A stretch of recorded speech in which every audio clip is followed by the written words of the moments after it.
దేవుడు లేచునుగాక, ఆయన శత్రువులు చెదరిపోదురుగాక. ఆయనను ద్వేషించువారు ఆయన సన్నిధి నుండి పారిపోదురుగాక. పొగ చెదరగొట్టబడినట్లు నీవు వారిని చెదరగొట్టుము. అగ్నికి మైనము కరుగునట్లు భక్తిహీనులు దేవుని సన్నిధికి కరిగి నశించుదురుగాక.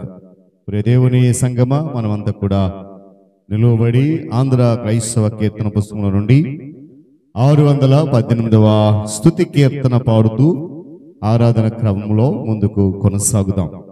అందులో నిలబడి ఆంధ్ర క్రైస్తవ కీర్తన పుస్తకంలో నుండి 618వ స్తుతి గీతం పాడుతూ ఆరాధన క్రమాన్ని ప్రారంభించుకుందాం.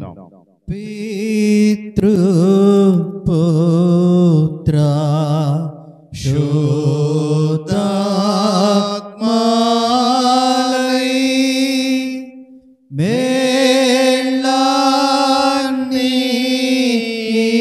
మేళాన్నీచు దేవుని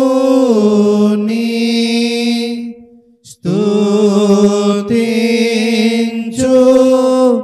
సర్వా లోకమా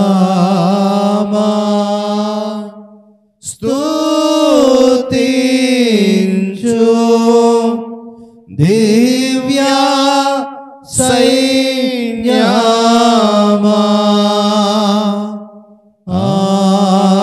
ఆమేన్. సకల ఆశీర్వాదములకు కారణభూతుడును మహోన్నతమైన స్థలములో నివసిస్తున్న మా పరమ తండ్రి, మీ ఘనమైన శ్రేష్టమైన పరిశుద్ధ నామం బట్టి వేలాది స్తుతులు, కృతజ్ఞతలు, వందనాలు చెల్లిస్తూ ఉన్నాం. నాయనా, నీ యొక్క కృప ద్వారా నీ రెక్కల చాటును మమ్మల్ని దాచి 2వ మాసములో చివరి పరిశుద్ధ దినములో ఇటు రీతిగా నీ పాద సముఖములు నిలిచి ఉండి మీ నామమును స్తుతించుట కొరకు, ఆరాధించుట కొరకు నాయనా మీరు మాకు ఇచ్చినటువంటి సమయమును బట్టి స్తుతులు చెల్లిస్తూ ఉన్నాను. ఇంతవరకు పాటల ద్వారా మీ నామమును స్తుతించగలిగాము నా తండ్రి. తదుపరి ఆరాధన క్రమంలో మేము వెళ్తూ ఉండగా ఇది మొదలుకొని చివరి వరకు కూడా మీరు మీ ఆత్మని ఇక్కడ సంచరింపజేసి ఈ ఆరాధన అంతా కూడా క్రమముగా, మర్యాదగా నీ నామ మహిమార్థమే జరిగించి తద్వారా చేరి వచ్చిన అందరికీ ఆశీర్వాదకరంగా దేవునికరంగా మలచమని ప్రార్థిస్తూ ఉన్నాను. ఆయన చేరి వచ్చిన బిడ్డలను మీరు దీవించి ఆశీర్వదించండి.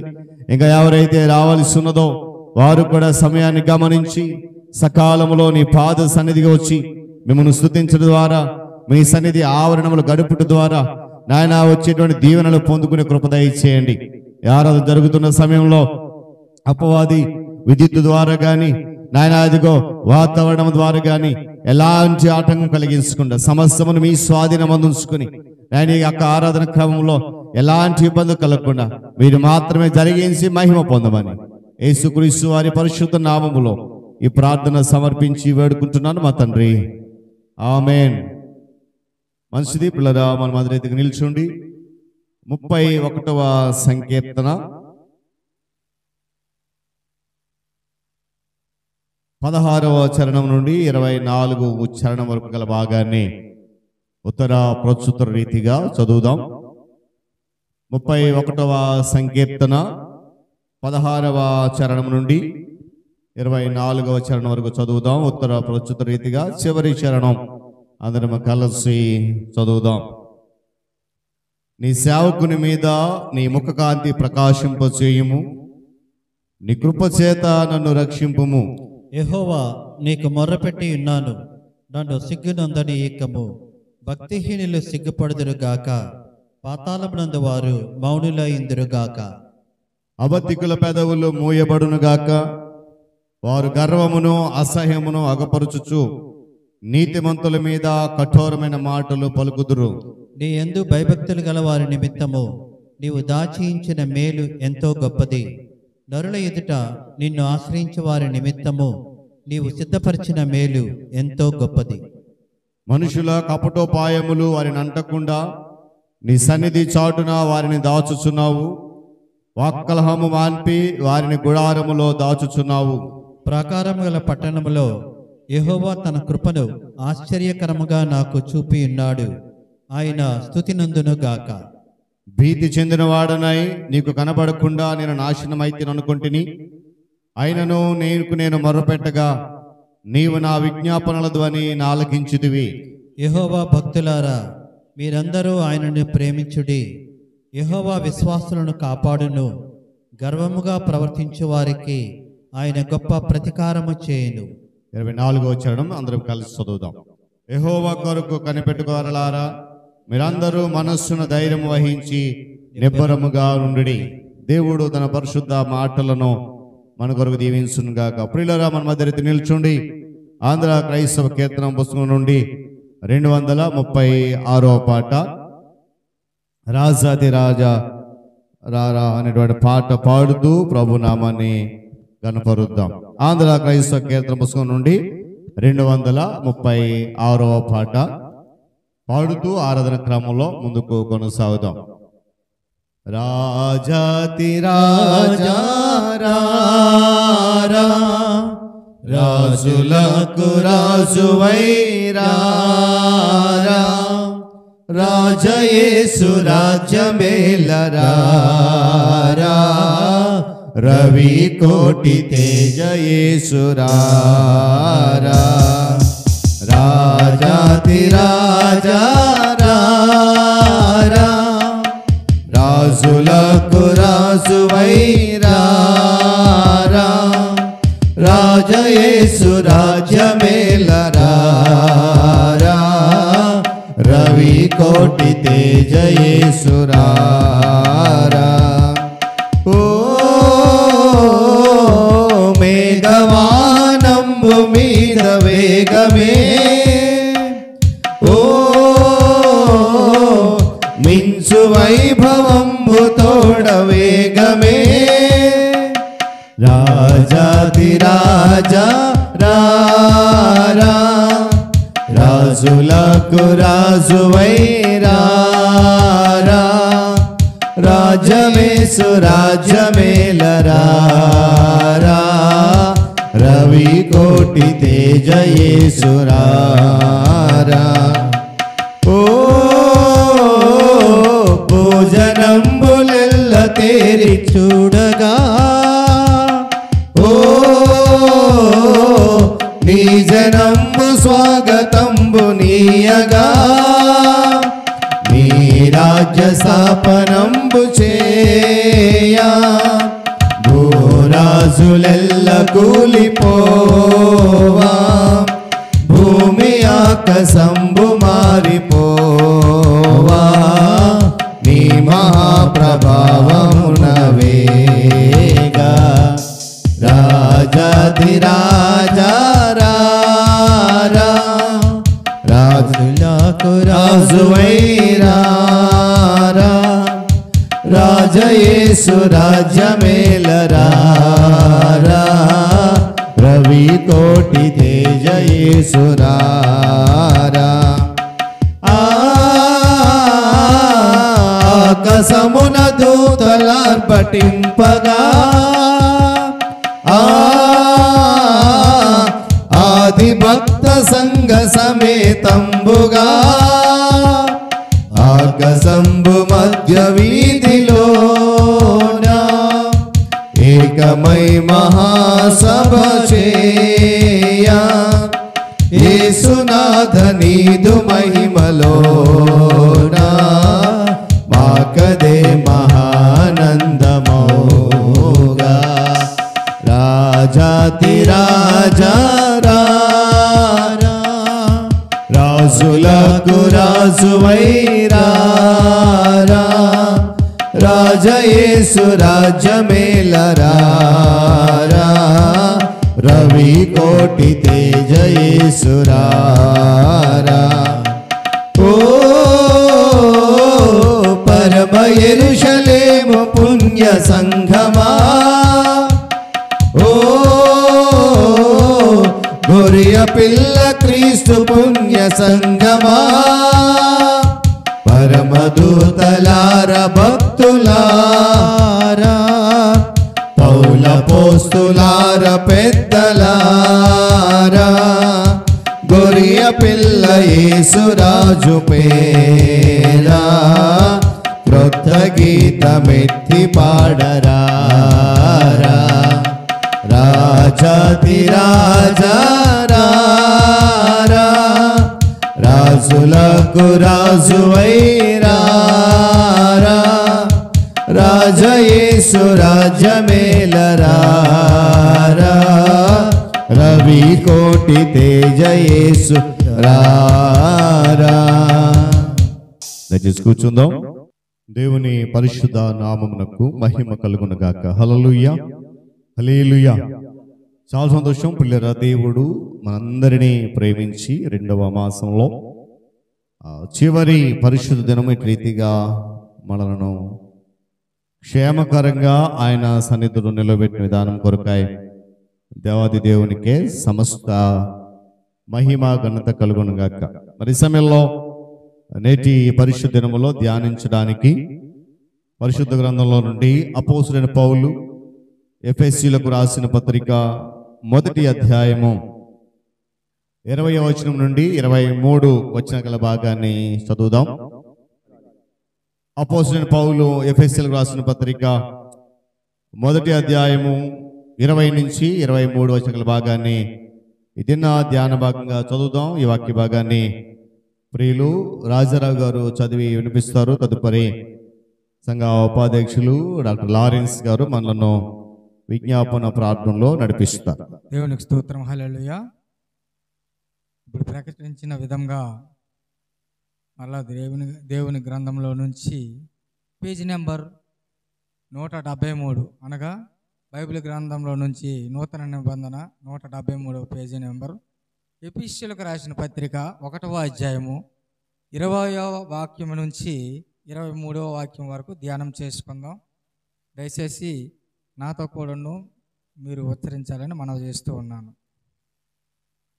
ఆయన ఆ బలాతిశయం చేత క్రీస్తును మృతులలో నుండి లేపి సమస్తమైన ఆధిపత్యం కంటెను, అధికారం కంటెను, శక్తి కంటెను, ప్రభుత్వము కంటెను ఈ యుగమునందు మాత్రమే గాక రాబోవు యుగమునందును పేరు పొందిన ప్రతి నామము కంటెను ఎంతో హెచ్చుగా పరలోకమునందు ఆయన తన కుడి పార్శ్వమున కూర్చుండబెట్టుకుని ఉన్నాడు. మరియు సమస్తమును ఆయన పాదముల క్రింద ఉంచి సమస్తం పైని ఆయనను సంఘమునకు శిరస్సుగా నియమించను. ఆ సంఘము ఆయన శరీరము. సమస్తమును పూర్తిగా నింపుచున్న వాని సంపూర్ణత అయి ఉన్నది. దేవుని పరిశుద్ధ వాక్యం దీవించును గాక. ఆమేన్. వాక్య భాగము చదివి వినిపించినటువంటి రాజారావు గారు, అదేవిధంగా ప్రార్థనలో నడిపించినటువంటి లారెన్స్ గారికి ప్రభునామంలో వందనాలు తెలియజేస్తున్నాను. అందరం లేచి నిలబడదాం. స్తుతి ఆరాధనలో పాలుపంచుదాం. దేవుని సన్నిధిలో ప్రవేశించినటువంటి శ్రేష్టమైన కృపను బట్టి ఆయన యొక్క బలిష్టమైన రెక్కల చాటున మనను దాచిన విధానాన్ని బట్టి కృతజ్ఞతలు చెల్లిస్తూ మనందరికీ వచ్చిన పాట కృపామయుడ నీలోన నివసింపజేసినందున అని పాట పాడుతూ ప్రభునామాన్ని స్తుతి చేద్దాం. ప్రతి ఒక్కరు కూడా మరి వచ్చిన పాట కనుక అందరూ చప్పట్లు కొడుతూ దేవుని సన్నిధిలో ఆయన నామాన్ని ఘనపరచాలని ప్రభుపేట మనవి చేస్తున్నాను.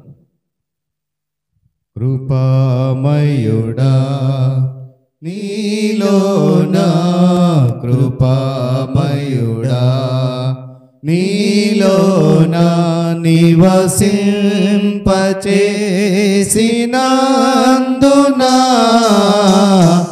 ఇదిగో నా స్తుతుల సింహాసనం నీలో నివసింపచేసినందునా ఇదిగో నా స్తుతుల సింహాసనం కృపామయుడా ఏ అపాయము నా గుడారం మార్గము సమీపించనీయక,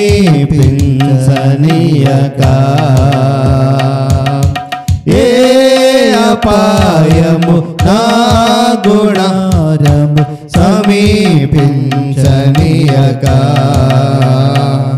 నా మార్గములన్నిటిలో నీవే ఆశ్రయమైనందున, నా మార్గములన్నిటిలో నీవే ఆశ్రయమైనందున కృపామయుడా, చీకటి నుండి వెలుగులోనికి నన్ను పిలచిన తేజోమయా, చీకటి నుండి వెలుగులోనికి నన్ను పిలచిన తేజోమయా, రాజవంశములో యాజకత్వము చేసేదను, రాజవంశములో యాజకత్వము చేసేదను, కృపామయుడా, నీలో నిలచి ఆత్మఫలములు ఫలించుట కొరకు, నీలో నిలచి ఆత్మఫలములు ఫలించుట కొరకు, నా పైన నిండుగా ఆత్మవర్షము కుమ్మరించు, నా పైన నిండుగా ఆత్మవర్షము కుమ్మరించు, కృపామయుడా, ఏ యోగ్యత లేని నాకు జీవ కిరీటమిచ్చుటకు, ఏ యోగ్యత లేని నాకు జీవ కిరీటమిచ్చుటకు, నీ కృపణను వీడక శాశ్వత కృపగా మారెను, నీ కృపణను వీడక శాశ్వత కృపగా మారెను, కృపామయుడా, నీలోన కృపామయుడా, నీలోన నివసింపచేసినందున,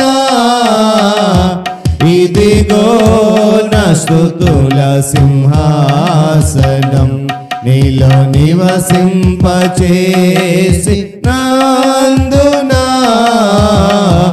ఇదిగో నా స్తుతుల సింహాసనం, కృపామయుడా.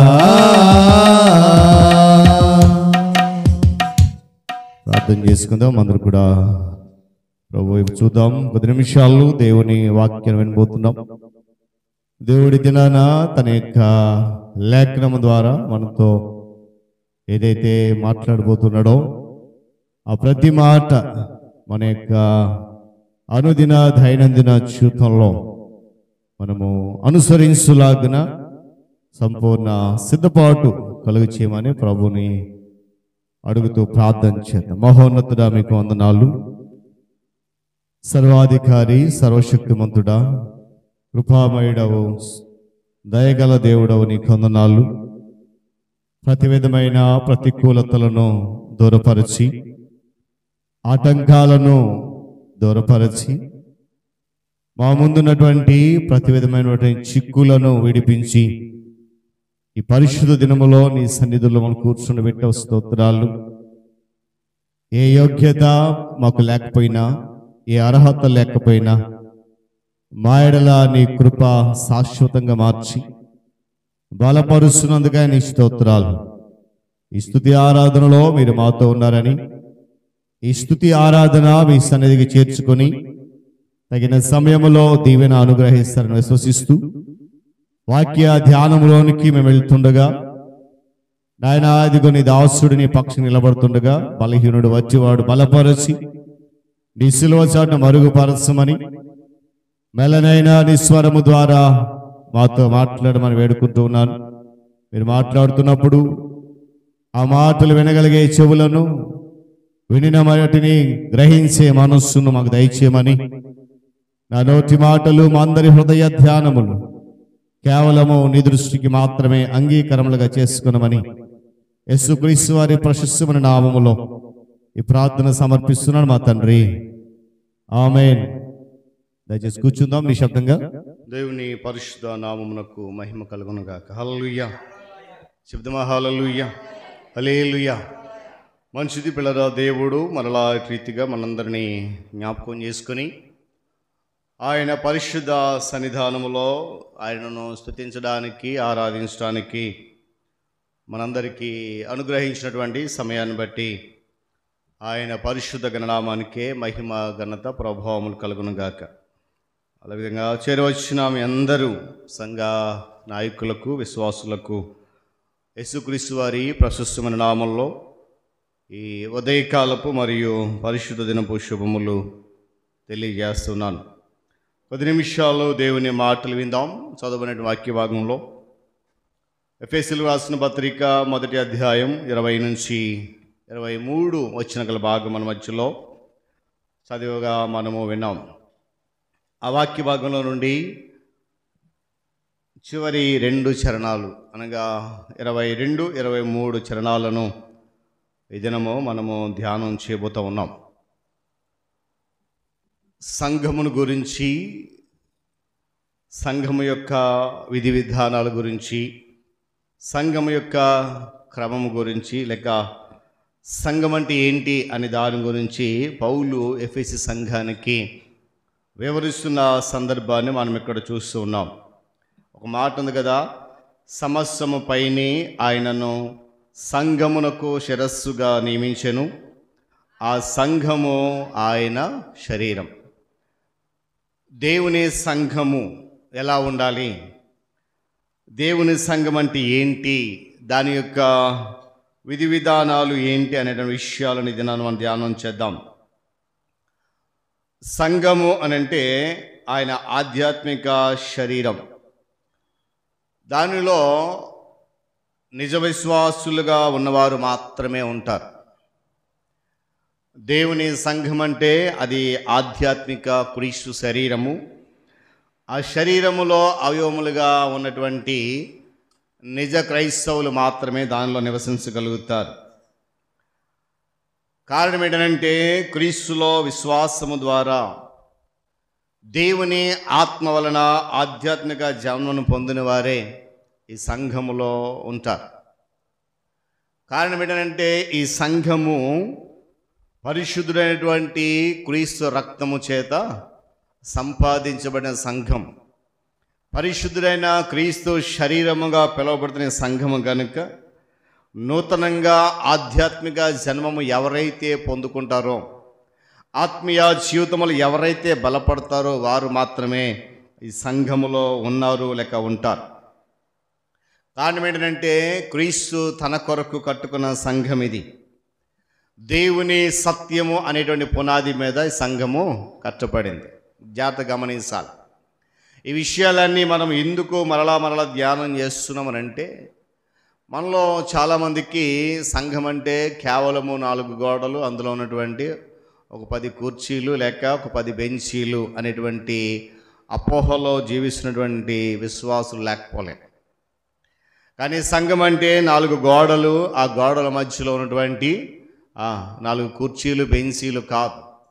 సంఘం అంటే ఆధ్యాత్మికంగా ఆయన కొరకు నిలబడి సర్వలోకమంతటిని కూడా విడిచిపెట్టి ఆయనే నా రక్షకుడు, ఆయన కొరకే నా సర్వస్వము అని ఎవరైతే రక్షణ అనుభవంలోకి వచ్చి సంఘములో చేర్చబడ్డారో వారే ఆయన సంఘం. ఆ సత్యాన్ని మనం గమనించాలి. అందుకే మాట దేవుని సత్యం అనే పునాది మీద సంఘం కట్టబడింది. ఈ సంఘం ఒకటి, ఇది లోకములో దేవుని చేతులలో ఆయన సత్యాన్ని లేక ఆయన మాటలను వహించే పునాదిలాగా మారుతుంది. ఎందుకంటే వాక్యం చెప్తుంది కదా, ఆ సంఘానికి కురిస్తే శిరస్సు. దేవుని స్తోత్రం కలుగును గాక. చెప్పాలి గట్టిగా హల్లెలూయా. నిజ సంఘానికి ఉండగలిగే ఏకైక శిరస్సు క్రీస్తే. శిరస్సు అంటే అధికారికి, నడిపించేవానికి సూచనగా ఉంది. అందుకే చాలా సందర్భాల్లో మనం జ్ఞాపకం చేసుకుంటాం, ఆయన అధికారానికి మనలను మనము అప్పగించుకోవాలి. ఆయన నడిపిస్తున్నప్పుడు ఆయన అడుగు జాడలలో మనము నడవాలి. ఆయన మన ముందు వెళ్తూ ఉన్నప్పుడు మనము ఆయనను వెంబడించాలి. అందుకే ఆయన మనను శిరస్సుగా నియమించాడు దేవుడు. ఎందుకంటే శరీరం ఏం చేయాలో ఆలోచించి దానికి నిర్ణయించి ఆజ్ఞలు ఇచ్చేది మన యొక్క మైండ్, మెదడు లేక మన మనస్సు. శిరస్సు కూడా అంతే. క్రీస్తు కేవలము సంఘము పైన మాత్రమే కాదు అధికారి. మరి దేనికనంటే దేవుని ఆత్మ మూలముగా ఏదైతే విశ్వాసుల మధ్యలో ఉందో, దేవుని ఆత్మ మూలంగా విశ్వాసులు ఎలాగైతే నడిపించబడుతున్నారో వాటన్నిటిలో కూడా ఆయన ఏకమై ఉన్నవాడు. ఆయనలో ఉన్న జీవమే అది. ఆయనలో ఉన్నటువంటి ఆత్మే తన సంఘములో కూడా పనిచేస్తున్నాడు. ఇక్కడ అందుకే ఏ మాట మరియు సమస్తమును ఆయన పాదముల క్రింద ఉంచి సమస్తము పైన ఆయనను సంఘమునకు శిరస్సుగా నియమించాడు. ఈ లోకంలో ప్రతీది కూడా ప్రభు పాదాల దగ్గరికి రావాల్సిందే. ఏది ఎవరు కూడా హెచ్చించుకోవడానికి అవకాశము లేదు. అయితే సంఘముగా ఏంటి, అసలు సంఘము దేనికి సాదృశ్యంగా ఉంది, సంఘము దేనికి సూచనగా ఉంది అనే విషయాలను కనుక మనం గమనిస్తే చూద్దాం. చూడండి, 1 కొరింథీ రాసిన పత్రిక 3వ అధ్యాయము 16వ వచనం చూస్తే సంఘము ఏంటి అనేటువంటి విషయం అక్కడ జ్ఞాపకం చేస్తున్నాడు పరిశుద్ధుడైన పౌలు.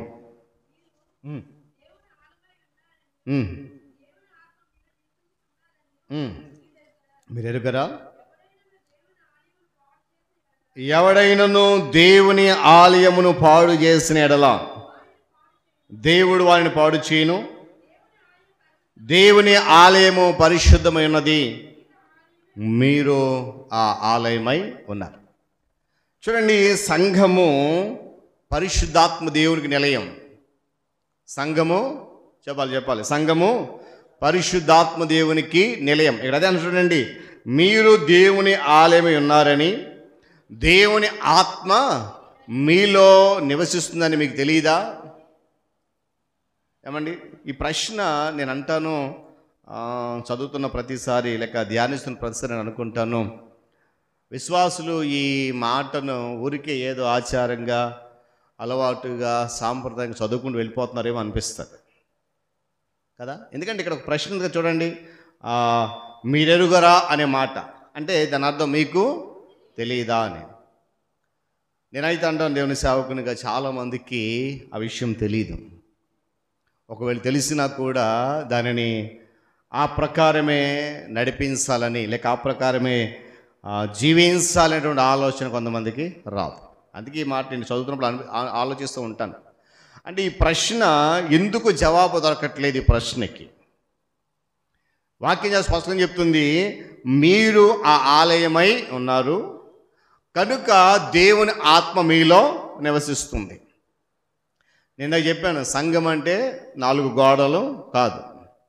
సంఘం అంటే ఎవరైతే క్రీస్తు రక్తము ద్వారా కరగబడి సంపాదించబడి సంఘంలో చేర్చబడ్డారో వారే దేవుని ఆలయం, అనగా పరిశుద్ధాత్మకు నిలయం. నేను గతంలో చాలాసార్లు చెప్తూ ఉంటాను, మన హృదయంలో అన్నిటికీ చోటు ఉంటుంది కానీ చెప్పాలి అన్నిటికీ స్థలం ఉంటుంది కానీ దేవునికి మాత్రం స్థలం ఉండదు. అందుకే చాలా సందర్భాల్లో మనం జ్ఞాపకం చేసుకుని స్థలం ఇయ్యుడి అని. కారణం ఏంటంటే మన హృదయము మోసకరమైందని ఇర్మియా గ్రంథకర్త అంటాడు. హృదయము చెప్పాలి అన్నిటికంటే మోసకరమైనది, ఘోరమైన వ్యాధి. కాబట్టి పరిశుద్ధాత్మ దేవునికి అది స్థలము ఇవ్వలేకపోతుంది. ఎప్పుడు హృదయం మారుతుంది అని అంటే, వాస్తవానికి మారాలి అంటే అది మన చేతుల్లో ఉంది. ఇందుకు అదే చెప్పాను నేను. ఏంటంట, మన యొక్క శరీరము ఏం చెయ్యాలి అనేది నిర్ణయించేది మన యొక్క మనస్సు లేక మన మెదడు. ఇప్పుడు దేవుని కొరకు ఖచ్చితంగా నిలబడాలి, నీ దేహము దేవుని ఆలయము, అది పరిశుద్ధాత్మ నిలయమని గ్రహింపు వచ్చినప్పుడు మనము వేరే దానికి మన హృదయంలో చోటు ఇవ్వడానికి అవకాశము ఉండదు. కాకపోతే మానవుని యొక్క హృదయము బాల్యం నుండి చెడ్డది కనుక, మానవుని యొక్క తలంపు బాల్యం నుండి చెడ్డది కనుక ఇహలోక క్రియలన్నిటికీ కూడా స్థలం ఇస్తుంది, కానీ పరిశుద్ధాత్మకు నిలయంగా మాత్రము మారలేకపోతుంది. ఒకవేళ నేను అంటాను, ఈరోజు నీవు నేను ఆయన సంఘముగా పిలువబడుతున్నప్పుడు మరి మనము పరిశుద్ధాత్మకు నిలయంగా ఉండగలుగుతున్నామా? వ్యక్తిగతంగాను, సంఘముగాను, సమూహంగాను కూడా క్రీస్తు విశ్వాసులుగా పిలువబడిన వారు ఆయన ఆలయం.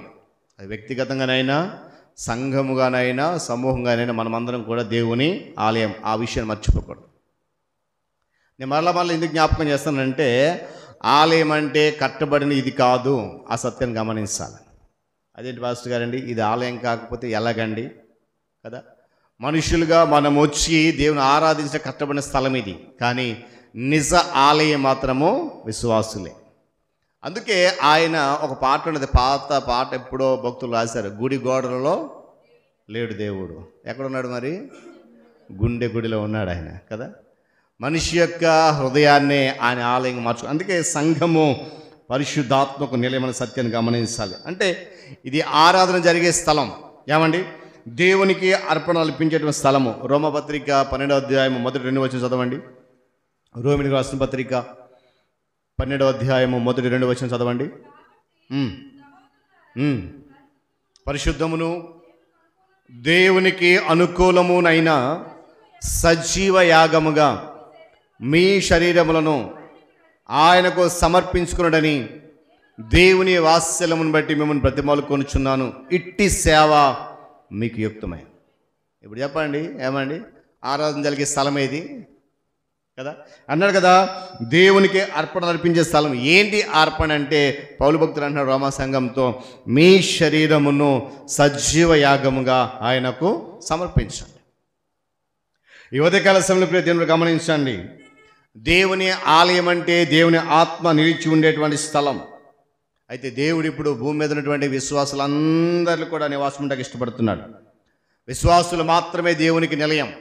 ఏమండి?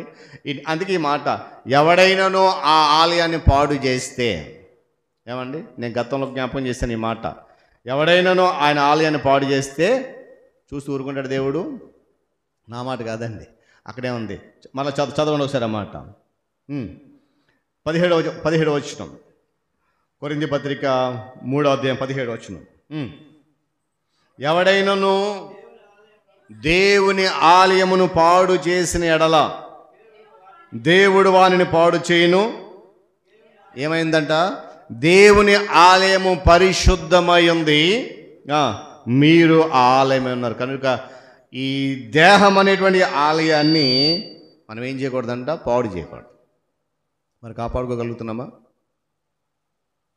ఎందుకు కాపాడుకోవట్లేదండి పాస్టర్ గారండి? కాపాడుకుంటున్నాం. ఎలా కాపాడుకుంటున్నాం?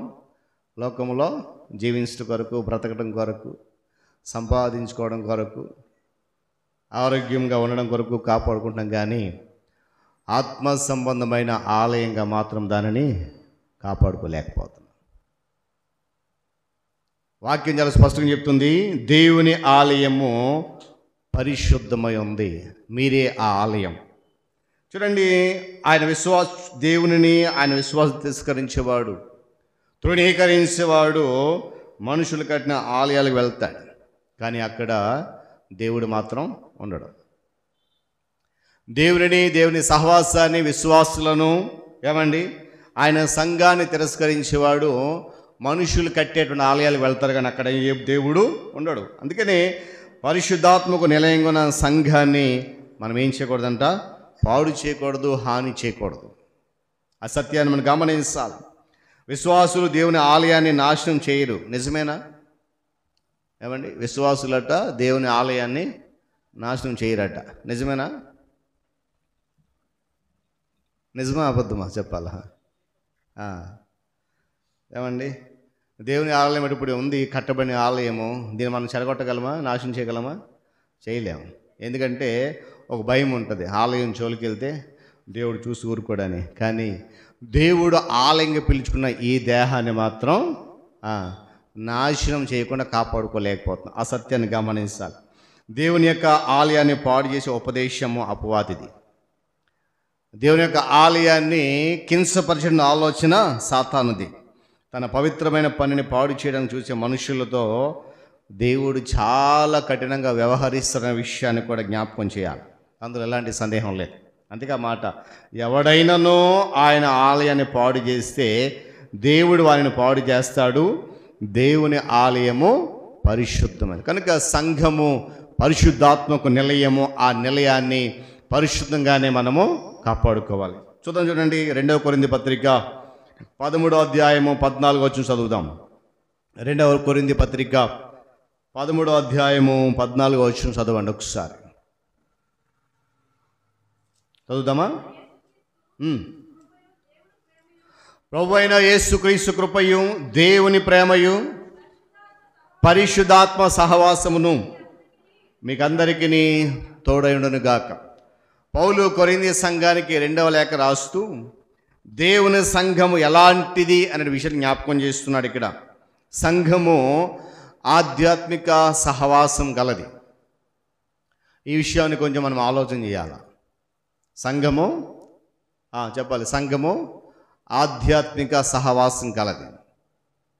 ఎందుకంటే చూడండి, ఇక్కడ తండ్రి, కుమారుడు, పరిశుద్ధాత్ముడు ముగ్గురు పేర్లు ఇవ్వబడ్డాయి వచనంలో. ప్రభు అయిన యేసుక్రీస్తు, దేవుని ప్రేమ, పరిశుద్ధాత్మ సహవాసం. అంటే సంఘము ఆధ్యాత్మికంగా ఏం కలిగి ఉండాలా? చెప్పాలి. సంఘము ఆధ్యాత్మికంగా ఏం కలిగి ఉండాలి?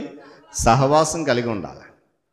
ఈరోజు సంఘాలలో ఏమండి ఆధ్యాత్మికత అభివృద్ధి చెందట్లేదని అంటే, సంఘాలలో విశ్వాసము ఎదగట్లేదని అంటే దానికి గల కారణం ఏంటంటే ఆధ్యాత్మికమైనటువంటి సహవాసం వారి మధ్య లేకపోవడం.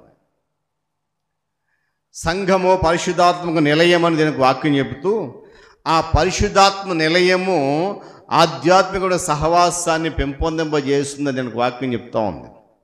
మరోజు ఇక్కడ కూర్చుని మనలో ఎంతమంది ఈ ఆధ్యాత్మిక సహవాసాన్ని కలిగి ఉన్నాము, కొనసాగిస్తున్నాం? ప్రతిదినము కూడా మనము దేవుని వాక్యం ద్వారా మనల్ని మనం ప్రశ్నించుకోవాలి. లోక సంబంధమైనటువంటి సహవాసాలు ఎన్ని ఉన్నా కూడా ఆధ్యాత్మికమైన సహవాసం మనలో లేకపోతే ఏమండి సంఘములో అభివృద్ధి అనేది కనబడదు. మనకు బయట ఎన్నో సహవాసాలు ఉన్నాయి. ఏమండి కుటుంబాల సహవాసాలు, స్నేహితులతో సహవాసం, బంధువులతో సహవాసం, ఇంకా తెలిసిన వారందరితో సహవాసం. కానీ ఆ సహవాసం ఏది కూడా నిన్ను నిత్యరాజ్యానికి నడిపించదు. ఆ సహవాసం ఏది కూడా నిన్ను ఆత్మీయంగా బలపరచదు. ఆ సహవాసం ఏది కూడా నిన్ను విశ్వాసం ఎదగడానికి తోడ్పాటు అందించదు.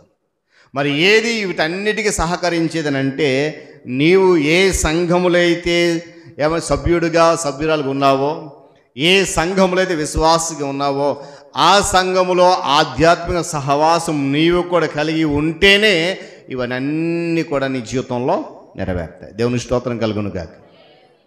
చాలా సందర్భాలు మనం అనుకుంటూ ఉంటాం, మనం ఏంటి, మనం ఇంతేనా. నేను ప్రారంభంలో ఒక మాట జ్ఞాపకం చేశాను.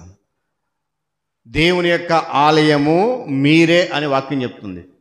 ఈ ఆలయము పాడైపోతూ ఉంటే దానిని కాపాడుకోవడానికి మనం ఏమాత్రం ప్రయత్నం చేయట్లేదని గల కారణం ఏంటో తెలుసా? మనకు తోటి విశ్వాసులతో ఆత్మీయమైనటువంటి సహవాసము లేకే. ఆ ఆధ్యాత్మిక సహవాసం ఉన్నప్పుడు దేవుని ఆలయముగా పెడుతున్న ఈ దేహము ఏమాత్రం కూడా పాడైపోదు.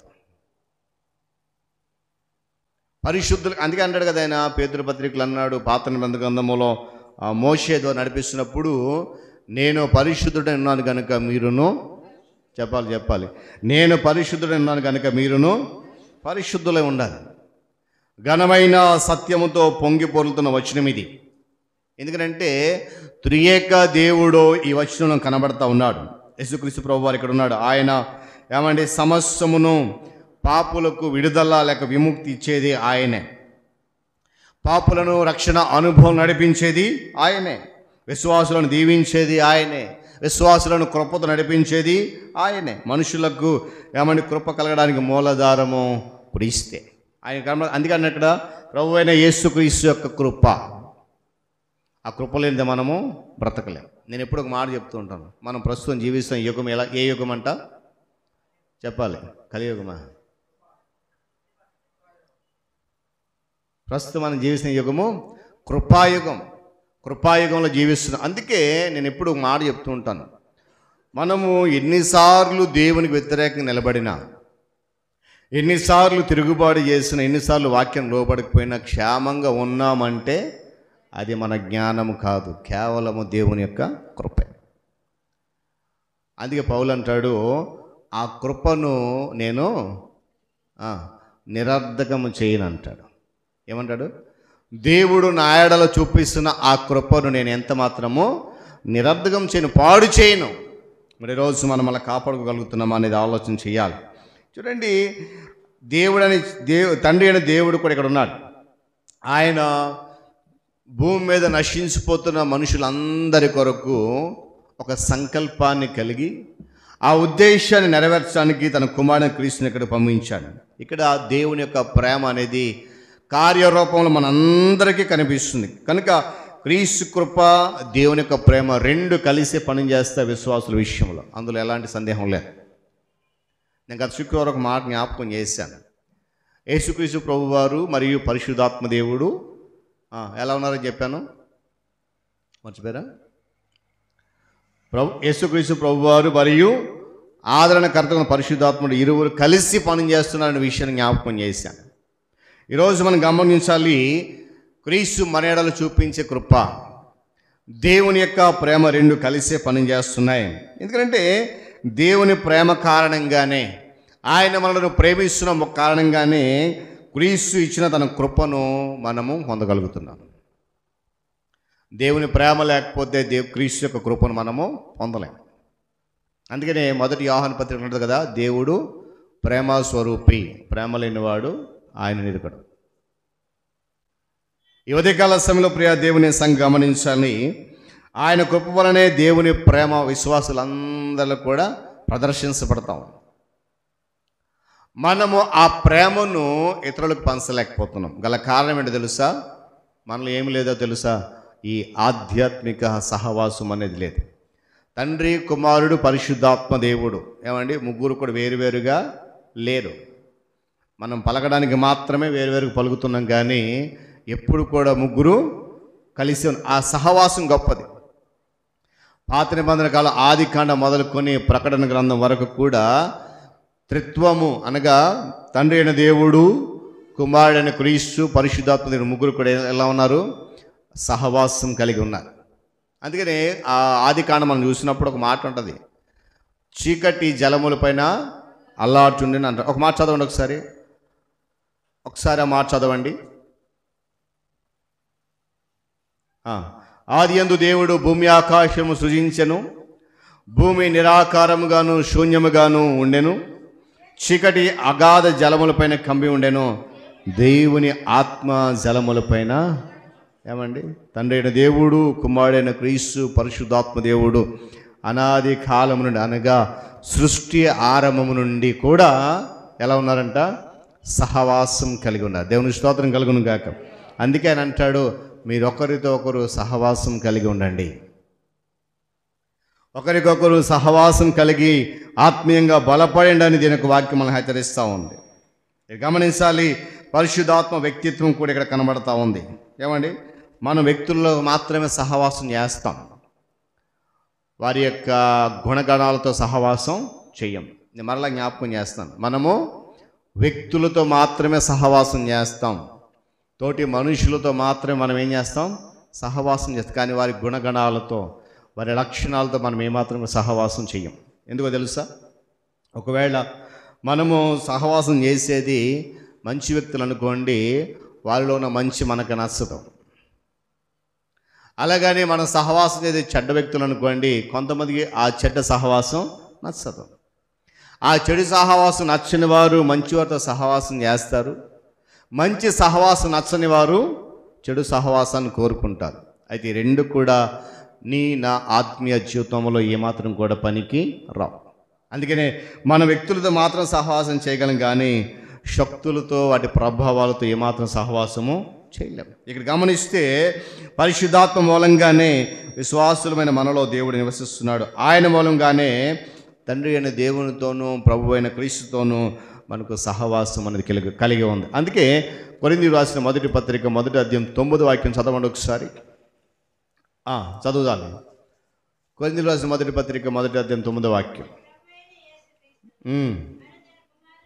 మన ప్రభువైన యేసుక్రీస్తు అను తన కుమారుని సహవాసమునకు మిమ్మును పిలిచిన దేవుడు నమ్మదగినవాడు. దేవుని స్తోత్రం కలుగును గాక.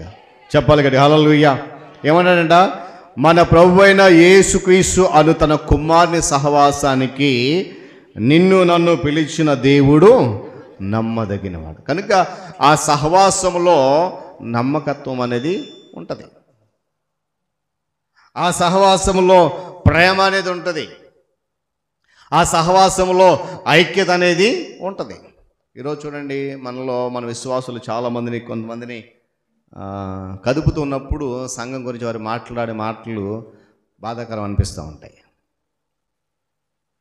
నేను ఎప్పుడు వాటిని బయట చెప్పను, కానీ ఇప్పుడు కూడా చెప్పను. కానీ అంటే సంఘం పట్ల వారి దృక్పథం ఎలా ఉంది అని అంటే, సంఘం పట్ల వారి ఆలోచన ఎలా ఉందని అంటే, ఏదో ఉందలేండి సంఘం, ఇలాంటి ధోరణి మన విశ్వాసం చాలామందిలో ఉంది.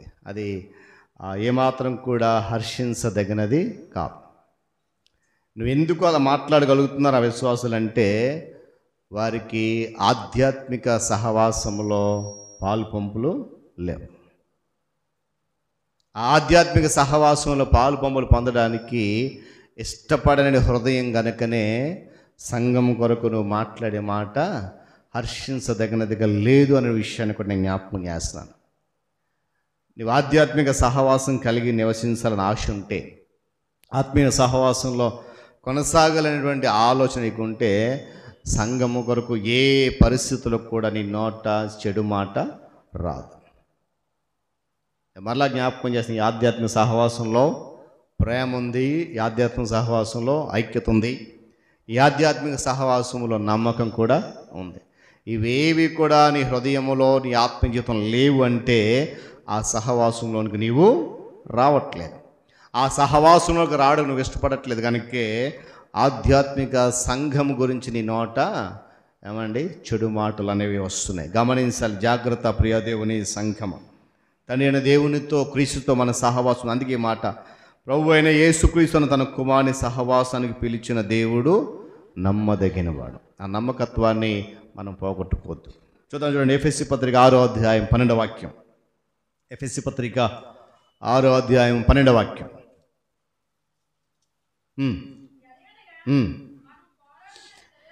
ఏలయనగా మనము పోరాడునది శరీరులతో కాదు, కానీ ప్రధానులతోనూ అధికారులతోనూ ప్రస్తుత అంధకార సంబంధులకు లోకనాథులతోనూ ఆకాశ మండలమందున దురాత్మల సమూహములతోనూ పోరాడుచున్నాం.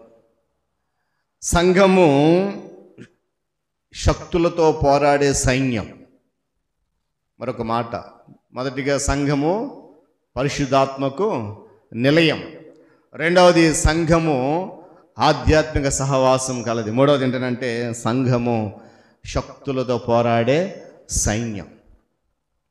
చూడండి, ఈరోజు మన ఇంటి మీదకి ఎవరైనా గొడవకు వచ్చారనుకోండి, చిన్న ఉదాహరణ, మన ఇంటి మీదకి ఎవరైనా గొడవకు వచ్చారు, ఏం చేస్తాం మనం? ఒంటరిగా పోరాడతామా? చెప్పాలి, ఒంటరిగా పోరాడతామా? ఒంటరిగా పోరాడం. ఎందుకని? మనకు బలం చాలదు. మన ఇరుగు పొరుగు అంటే మనకంటూ సపోర్ట్ చేసేవాడు ఎవడు, మన పక్షాన్ని ఎవరైతే మాట్లాడతారో వాడు మన బంధువే కావచ్చు, మన అన్నదమ్ములే కావచ్చు, అక్క చెల్లెలే కావచ్చు, మన పక్షాన్ని వీళ్ళు మాట్లాడతారు అనుకున్న వాళ్ళందరినీ ఏం చేస్తాం? పోగేసుకుంటాం ఆ గొడవ కొరకు. ఒంటరిగా పోరాడలేం. నేను అంటాను, ఈరోజు లోక సంబంధంగా నీ మీదకి ఎవరైనా గొడవకు వచ్చినప్పుడు అందరినీ పోగేసుకొని వారి మీద గొడవకి వెళ్తే మంచిదే, కాదని అనట్లేదు. అది మంచికో చెడుగా తర్వాత విషయం. ఒకవేళ అదే గొడవ నీవు సభ్యుడిగా సభ్యులుగున్న సంఘం పైకి వస్తే సంఘమంతా కూడా పోరాడే సైన్యంగా నిలబడగలదా? ప్రస్తుత దినాల్లో మనం చూస్తున్నాం చాలా చోట్ల సంఘానికి ఎన్నో ఆటంకాలు. కొన్ని ప్రాంతాల్లో ఆదివారం ఆరాధన కూడా జరగనివ్వట్లేదు. ఆ విశ్వాసులు కూడా సరేలే వాళ్ళు వద్దన్నప్పుడు మనకెందుకులే అని చెప్పేసి సైలెంట్గా ఉండిపోతున్న పరిస్థితులు గమనిస్తూ ఉన్నాం. ఎందుకు అలాంటి పరిస్థితి అంటే, సంఘములో మనుషులు మాత్రం ఉన్నాం కానీ మనలో ఏమి లేదు, ఆ ఐక్యత సహవాసం లేదు. కనుకే ఏవైనా బయట శక్తులు ఆత్మీయ సంఘం మీదకి వచ్చినప్పుడు పోరాడే సైన్యంగా మనం ముందుకి వెళ్ళలేకపోతున్నాం. సరేలే, ఎవరో ఒకరు చూసుకుంటారులే, మనకెందుకు ఆ బాధ, ఎవరో ఒకరు నిలబడతారులే, మనం ఎందుకు వెళ్ళాలి అక్కడికి. కానీ సంఘం అంటే వాక్యం చెప్తుంది, సంఘము శక్తులతో పోరాడే సైన్యం. మరి ఈరోజు మన సంఘం ఎలా ఉంది? ఒక ప్రశ్న. విశ్వాసులతో చేసే పోరాటంలో అపవాది ఏమండి అనేక మంది సహాయకులను ఏర్పాటు చేసుకున్నాడు. ఆత్మ సంబంధం యుద్ధంలో పోరాడుతున్నప్పుడు మనం ఒంటరిగా ఉన్నప్పుడు అపవాదికి అనుకూలంగా మార్చుకొని సహాయం కొరకు అనేక మందిని సమకూర్చుకుంటున్నాడు. ఏమండి ఆత్మలు ఉండేటువంటి అదృశ్య లోకంలో, ఆత్మలు నివసించే లోకంలో ఉన్న చాలామందికి వాడి పక్షం నిలబడడానికి అవకాశం ఉంది. ఈరోజు భూమి మీద మన సమూహం తక్కువే. ఏమండి ఈరోజు భూమి మీద విశ్వాసులు కొన్ని వారి సమూహం తక్కువే. కానీ మనతో యుద్ధం చేయడానికి అపవాది పక్షం నిలబడేవారు అనేక మంది. అందుకే ఇక్కడ మాట చూడండి, చదువుతున్నాం కదా, మనం పోరాడేది శరీరాలతో కాదు. ఎవరితోనంట? ప్రధానులు ఉన్నారు, అధికారులు ఉన్నారు, ప్రస్తుతం ఉన్నటువంటి అంధకార సంబంధుల లోకనాథులు ఉన్నారు, ఆకాశమందరం దురాత్మ సమూహములు ఉన్నాయి. మరి వీరందరితో పోరాడాలంటే సంఘము ఐక్యత కలిగి ఒక సైన్యంగా నడపాల. పాత నిబంధన గ్రంథంలో ఇశ్రాయేలు ప్రజలు ఐగుప్తు నుండి విడిపించబడి వస్తున్నప్పుడు దేవుడు వారి వాగ్దానం చేసినటువంటి ఆ కనాను దేశాన్ని స్వాధీనం చేసుకునే క్రమంలో చాలామంది శత్రువులు వారికి ఎదురయ్యారు. దేవుడు వారితో అన్నాడు, మీ పక్షాన యుద్ధం చేసేది నేనే, మీరు ఊరికే నిలుచుండి చూడండి అంతే. అక్కడ ఒక మాట అంటాడు, యుద్ధము యెహోవాదే. దేవుని స్తోత్రం కలుగును గాక. మనము గనక సంఘం మీదకి విపత్తులు వచ్చినప్పుడు, సంఘం మీదకి అన్యశక్తులు వచ్చినప్పుడు ఒక సైన్యంగా ఐక్యత కలిగి నిలబడగలిగితే యుద్ధం చేసేది ఆయనే. దేవునికి స్తోత్రం కలుగును గాక. అందుకే మాట, సంఘము పోరాడేటువంటి ఆ సైన్యంగా ఉండాలి. తిమోతి పత్రికలు పౌలు అంటాడు, తిమోతిని బలపరుస్తూ చూడండి ఒకసారి. మొదటి తిమోతి పత్రిక,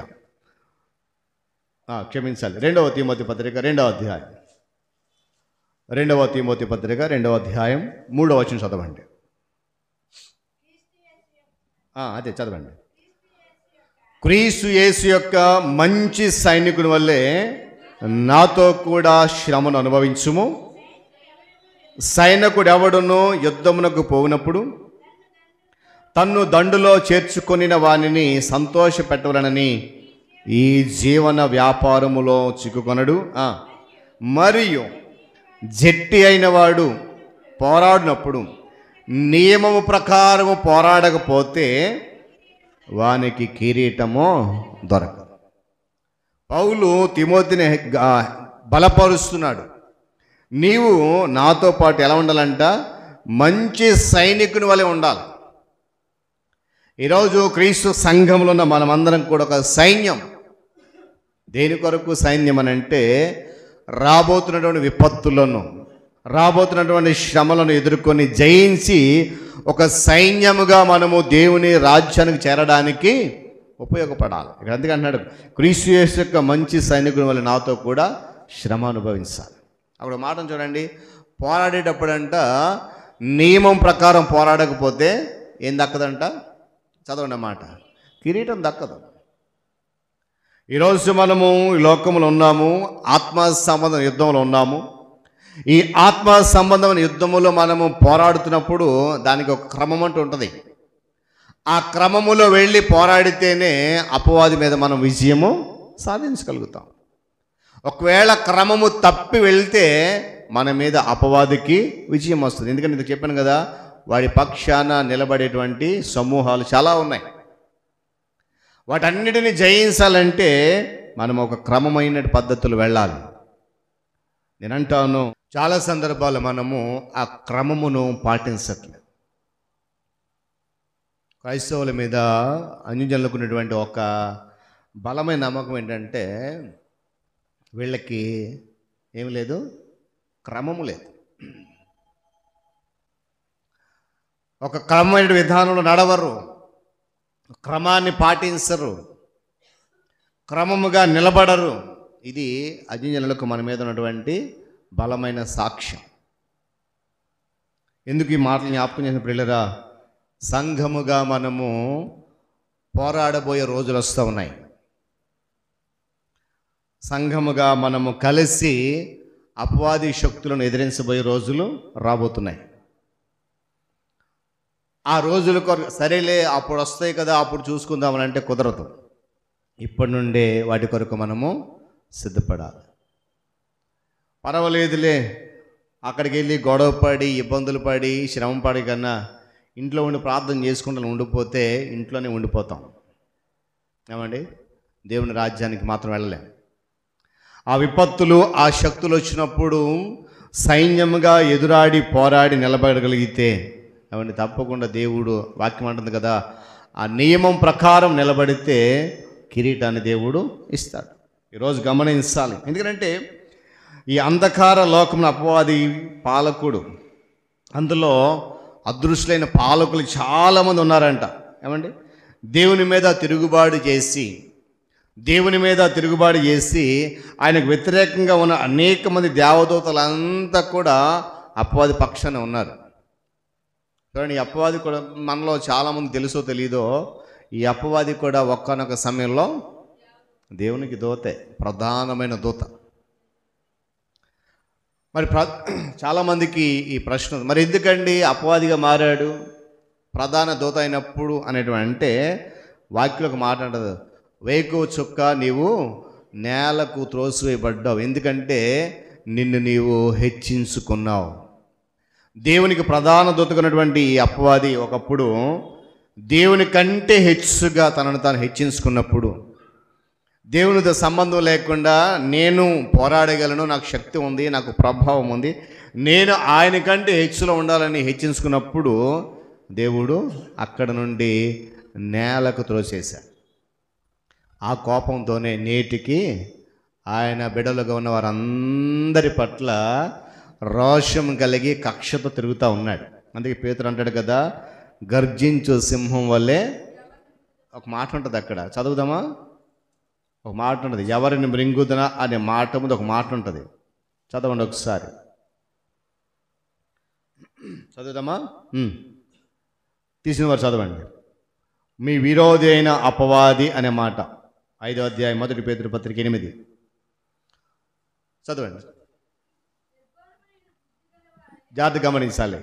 నిబ్బరమైన బుద్ధి గలవారై మెలకుగా ఉండండి. ఎందుకనంటే చాలా జ్ఞాపకం పేతురు భక్తుడు అంటున్నాడు, మీ బుద్ధి కలిగి ఉండాలి. ఆ బుద్ధిలో ఏముండాలి? నిబ్బరం అనేది ఉండాలి.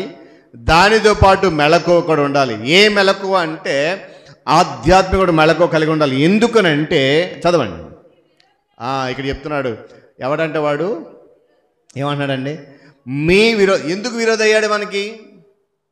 ఏమండి, అపవాది మనకి ఎందుకు విరోధి అయ్యాడంటే దేవునికి సంబంధులుగా మనం ఉన్నాము కనుక, ఆయన బాటలో మనం నడుస్తున్నాం కనుక, ఆయన వాక్యానికి మనం అనుగుణంగా మన బ్రతుకు మార్చుకున్నాం కనుక అపవాది మనకు విరోధి అయ్యాడు.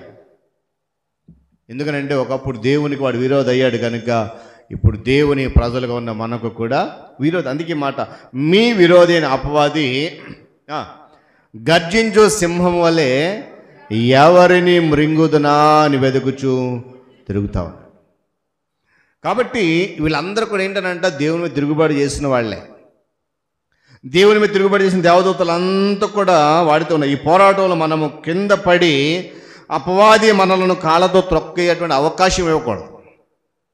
ఈ పోరాటంలో ముందే మనము అపవాదికి లొంగిపోయి అపవాది కాళ్ళ కింద పడి తొక్కే అవకాశం ఇవ్వకూడదు, వెన్ను చూపి పారిపోకూడదు. అలాంటి వాడే నిత్యరాజ్యంలో ఉండగలరు. అందుకే అంటున్నాడు ఆయన, క్రీస్తు యేసు యొక్క మంచి సైనికుని వల్ల నాతో శ్రమ అనుభవించి అంటున్నాడు. అపవాది యుద్ధం చేసినప్పుడు అంట ముందుగానే మనం వాడికి అవకాశం ఇచ్చేయకూడదట, వెన్ను చూపి పారిపోకూడదట. కొంతమంది ఉంటారు మాటలు చూస్తే గంభీరంగా ఉంటాయి, తీరా సమయం వస్తే కనపడ్డా అక్కడ ఇంకా ఏమండి పొడిసేస్తాను గరిసేస్తాను అంటాడు, కానీ ఆ సమయం వచ్చినట్టు కనపడ్డా. మరి ఇక వెతుక్కోవాలి మరి ఈడు ఎక్కడున్నాడా అని, మరి ఆడు కనపడ్డా ఇంకా ఏమండి. అలాంటి విశ్వాసులకు దేవుని రాజ్యంలో స్థానం లేదు. అందుకే అంటారు కదా, పిరికివారు ఆయన రాజ్యంలో స్థానము పొందలేరు. సమయం వచ్చినప్పుడు సంఘముగా పోరాడే సైన్యముగా నువ్వు వెన్ను చూపి పారిపోకుండా ధైర్యంగా నిలబడగలి పోరాడితే దేవుని యొక్క కిరీటం అందుకుంటావు. ఏమండి, ఇతరులు పోరాడుతూ ఉంటే సోమరులాగా చూస్తూ కూర్చోకూడదు. వారు పోరాడుతున్నారంటే వాడు విజయం సాధిస్తారు. ఇప్పుడు చూడండి, మీలో చాలామంది క్రికెట్ తెలిసే ఉండొచ్చు. అందులో 11 మంది ఉంటారు. ఈ 11 మందిలో సరే ఒక్కటిద్దరు ఆడుతున్నారు కదా అని కూర్చుంటే మిగిలిన గెలుస్తారా? టీము గెలవరు. అందరూ కలిసి కరెక్ట్గా ఆడితేనే గెలుస్తారు. ఈ సమూహముగా మనము ఒకరిద్దరు పోరాడుతూ ఉంటే మనం అలా కూర్చుని ప్రేక్షకులు కూర్చొని వాళ్ళు గెలిస్తే మనము గెలిచినట్టు అనుకుంటే మాత్రం కుదరదు. ఏమండి, ఏం చేయాలంట? పోరాటములో మనము కూడా పాలిభాగస్తులవ్వాలి.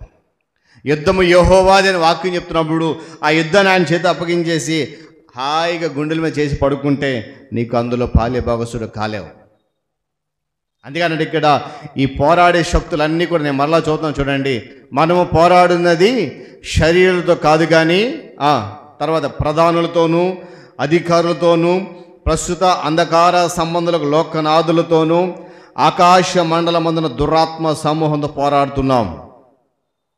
అక్కడ ఒక మాట తర్వాత చూడండి, అందుచేత మీరు ఆపద్దినమందు వారిని ఎదిరించడానికి సమస్తమును నెరవేర్చిన వారే నిలబడడానికి శక్తిమంతులుగా ఉండాలి. దేవుని స్తోత్రం కలుగును గాక. క్రీస్తు మనలో ఉన్నాడు, మన పక్షాన ఉన్నాడు, మనతో ఉన్నాడు, మన యుద్ధం చేస్తాడు. మనం ఏమీ చేయాల్సిన అవసరం లేదు అనుకుంటే కుదరదు. మనం కూడా పోరాడాలి. అది ఒక సామెత ఉంది కదా, ఏంటో సామెత? గాల్లో చాలా బాగా తెలుసు మనందరికీ. చెప్పండి చెప్పండి చెప్పండి. గాల్లో దీపం పెట్టేసి చూడమని చూస్తాడా? అలాగే చూస్తాడు ఆయన కదా. అది ఆరిపోతున్నా చూస్తూనే ఉంటాడు, వెలుగుతున్నా చూస్తూనే ఉంటాడు. మనం పెట్టిన తర్వాత మనం ఏదైనా పని ప్రారంభించినప్పుడు మన వంతు ప్రయత్నం ఏదైతే ఉంటుందో దానికి ఆయన సహాయకుడిగా ఉండి దాన్ని ముందుకు కొనసాగిస్తాడు. అందుకే మనలో ఉన్నాడు కనుక, పక్షం ఉన్నాడు కనుక మనం కూడా పోరాడాలి. ఆధ్యాత్మిక యుద్ధ రంగంలో ఊరికి నిల్చుని చూస్తే విజయములో పాలిభాగస్తులం కాలేం. విజయం సాధించాలని మనం కూడా ఏం చేయాలా? పోరాడాలి. అపవాదిని ఎదిరించాలంటే ఏమండి, దేవుడు పరిశుద్ధ గ్రంథంలో చేసినటువంటి సత్యం అనేది మనకు అవసరం. అపవాది మనం ఎదిరించాలంటే మనకు కావాల్సింది ఆయుధాలు కాదు, సత్యం అనేది మనకు చాలా అవసరం. ఏమండి, మనను అపవాది శక్తి నుంచి విడిపించే సరైన విధం జీవించడానికి, ఏమండి, పోరాడడానికి, సమర్థులుగా చేయడానికి దేవుడు వెల్లడి చేసే సత్యం అనేది చాలా అవసరం. దానిని ఎప్పుడైతే మనం పాటిస్తాం, అందుకే మాట్లాడదు కదా, సత్యం మిమ్మల్ని స్వతంత్రం చేస్తుందంట. ఆ సత్యాన్ని వెంబడిస్తే అపవాదిని పోరాడాలి. ఇక్కడ సత్యాన్ని మనం కాపాడుకోవడానికి వాడాలి. అపవాదిని ఓడించాలంటే మనకు అవసరం ఉంది ఇదే. కాబట్టి ప్రియ దేవుని సంఘమా, మరి దేవుని సంఘముగా పిలువబడేటువంటి మనము ఎలా ఉండాలంట? ఆయనకు ఆలయంగా నివసించాలి. సంఘముగా పిలువబడుతున్న మనము ఆధ్యాత్మిక సహవాసం, ఇది చాలా ప్రాముఖ్యమైన విషయం అండి. ఈ సహవాసం లేకపోతే మనల్ని మనము కోల్పోతాం. ఆ సత్యాన్ని గమనించాలి. ఈ సహవాసము చాలా ప్రాముఖ్యమైనది. మూడోది ఏంటంటే మనము శక్తులతో పోరాడే సైన్యం కూడా. దేవుని సంఘం అంటే అదే, అంతేగాని 4 గోడల మధ్య ఉండేది కాదు. కాబట్టి సంఘములో ఉన్నటువంటి నీవు నేను కూడా ఈ విధమైనటువంటి లక్షణాలు అనగా ఆయన ఆలయంగా ఆధ్యాత్మిక సహవాసం కలిగి పోరాడే సైన్యములో సైనికునిగా సైనికురాలుగా పాలిభాగస్తుగా ఉంటేనే ఏమని సంఘం ఎత్తబడినప్పుడు ఆ సంఘంతో పాటు నీవు కూడా ఎత్తబడతావు, నిత్యరాజ్యంలో స్థానము సంపాదించుకుంటాం. దేవుడి మాటలు మన కొరకు దీవించును గాక. తలలో ఉంచి కళ్ళు మూసుకునండి, ప్రార్థన చేద్దాం. అందరూ కూడా తలలో ఉంచాలి, కళ్ళు మూసుకోవాలి, ప్రార్థన చేసుకుందాం. మరొకసారి వాక్యాన్ని మనం నెవరు వేసుకుంది. ప్రభువా, సంఘం అంటే నేను ఇప్పటి వరకు ఆ 4 గోడలతో కట్టి వేసి ఉన్నట్టు కుర్చీలు బెంచీలు అనుకున్నాను. కానీ ఈరోజు నీ వాక్యం నన్ను గద్దించింది. సంఘం అంటే నీవే.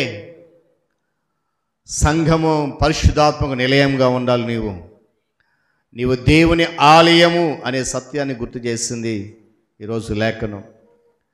సంఘం అంటే ఆధ్యాత్మిక సహవాసం కలది. ఆ సహవాసములో ప్రేమ ఉంది, నమ్మకం ఉండాలి, ఐక్యత ఉండాలి. అప్పుడే సంఘము శక్తులతో పోరాడే సైన్యంగా మారుతుంది. కాబట్టి ఆ సంఘములో ఈరోజు నీవు నేను పాలిభాగస్తులుగా ఉన్నాం. ఆ సహవాసంలో నీవు నేను పాలిభాగస్తులం అయ్యాం. పరిశుద్ధాత్మకు నిలయంగా ఉన్నటువంటి ఆ సంఘములో సభ్యురాలుగా మనం ఉన్నాం. మరి ఆ సంఘాన్ని మనం కాపాడుకుందామా? వాక్యం బాగా జ్ఞాపకం చేస్తుంది. ఎవడైనానో ఆయన ఆలయాన్ని పాడు చేస్తే దేవుడు వారిని పాడు చేస్తాడు. దేవుని ఆలయం పరిశుద్ధమైనది, మీరే ఆ ఆలయం. కనుక ప్రియ దేవుని సంఘమా, ఈ సత్యాన్ని గమనిద్దాం. దేవునికి ఆలయంగా నీ దేహాన్ని కాపాడుకుందాం. సంఘములో ఆధ్యాత్మిక సహవాసాన్ని పెంపొందింపజేసుకుందాం. రాబోతున్న విపత్తుల కొరకు పోరాడే సైన్యంగా బలవంతులుగా మారదాం. ఆయన నిలబెట్టుకుంటున్నాడు. మనం నిలబడగలిగితే మన పక్షాన్ని యుద్ధం చేయడానికి ఆయన సిద్ధంగా ఉన్నాడు. కనుక సంఘం అంతా కూడా సిద్ధపాటు కలిగి రాబోతున్న దినాల్లో మరిన్ని ఆశ్చర్యమైన కార్యాలు సంఘ పక్షాన చూడడానికి పరిశుద్ధాత్మ సహాయాన్ని కోరుతూ ప్రార్థన చేద్దాం. మహోన్నతుడ, మీకు వందనాలు. నిజమైన తండ్రి, సంఘం అంటే 4 గోడలు, అందులో ఉన్నటువంటి కూర్చునే పరికరాలు ఉన్న పరికరాలు ఇవి కాదు. క్రీస్తు రక్తము చేత కడగబడిన మేమే అని ఈరోజు నీ వాక్యం జ్ఞాపకం చేస్తుంది.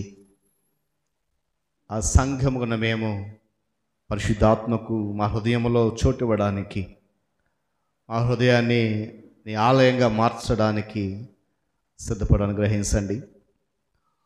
ఒకవేళ మేము సంఘంలో ఉన్నామే కానీ ఈ సంఘము ఆధ్యాత్మిక సహవాసమని, ఆ ఆధ్యాత్మిక సహవాసములో నమ్మకము, ప్రేమ, ఐక్యత ఉన్నాయని గుర్తించలేని స్థితిలో ఉన్నామేమో.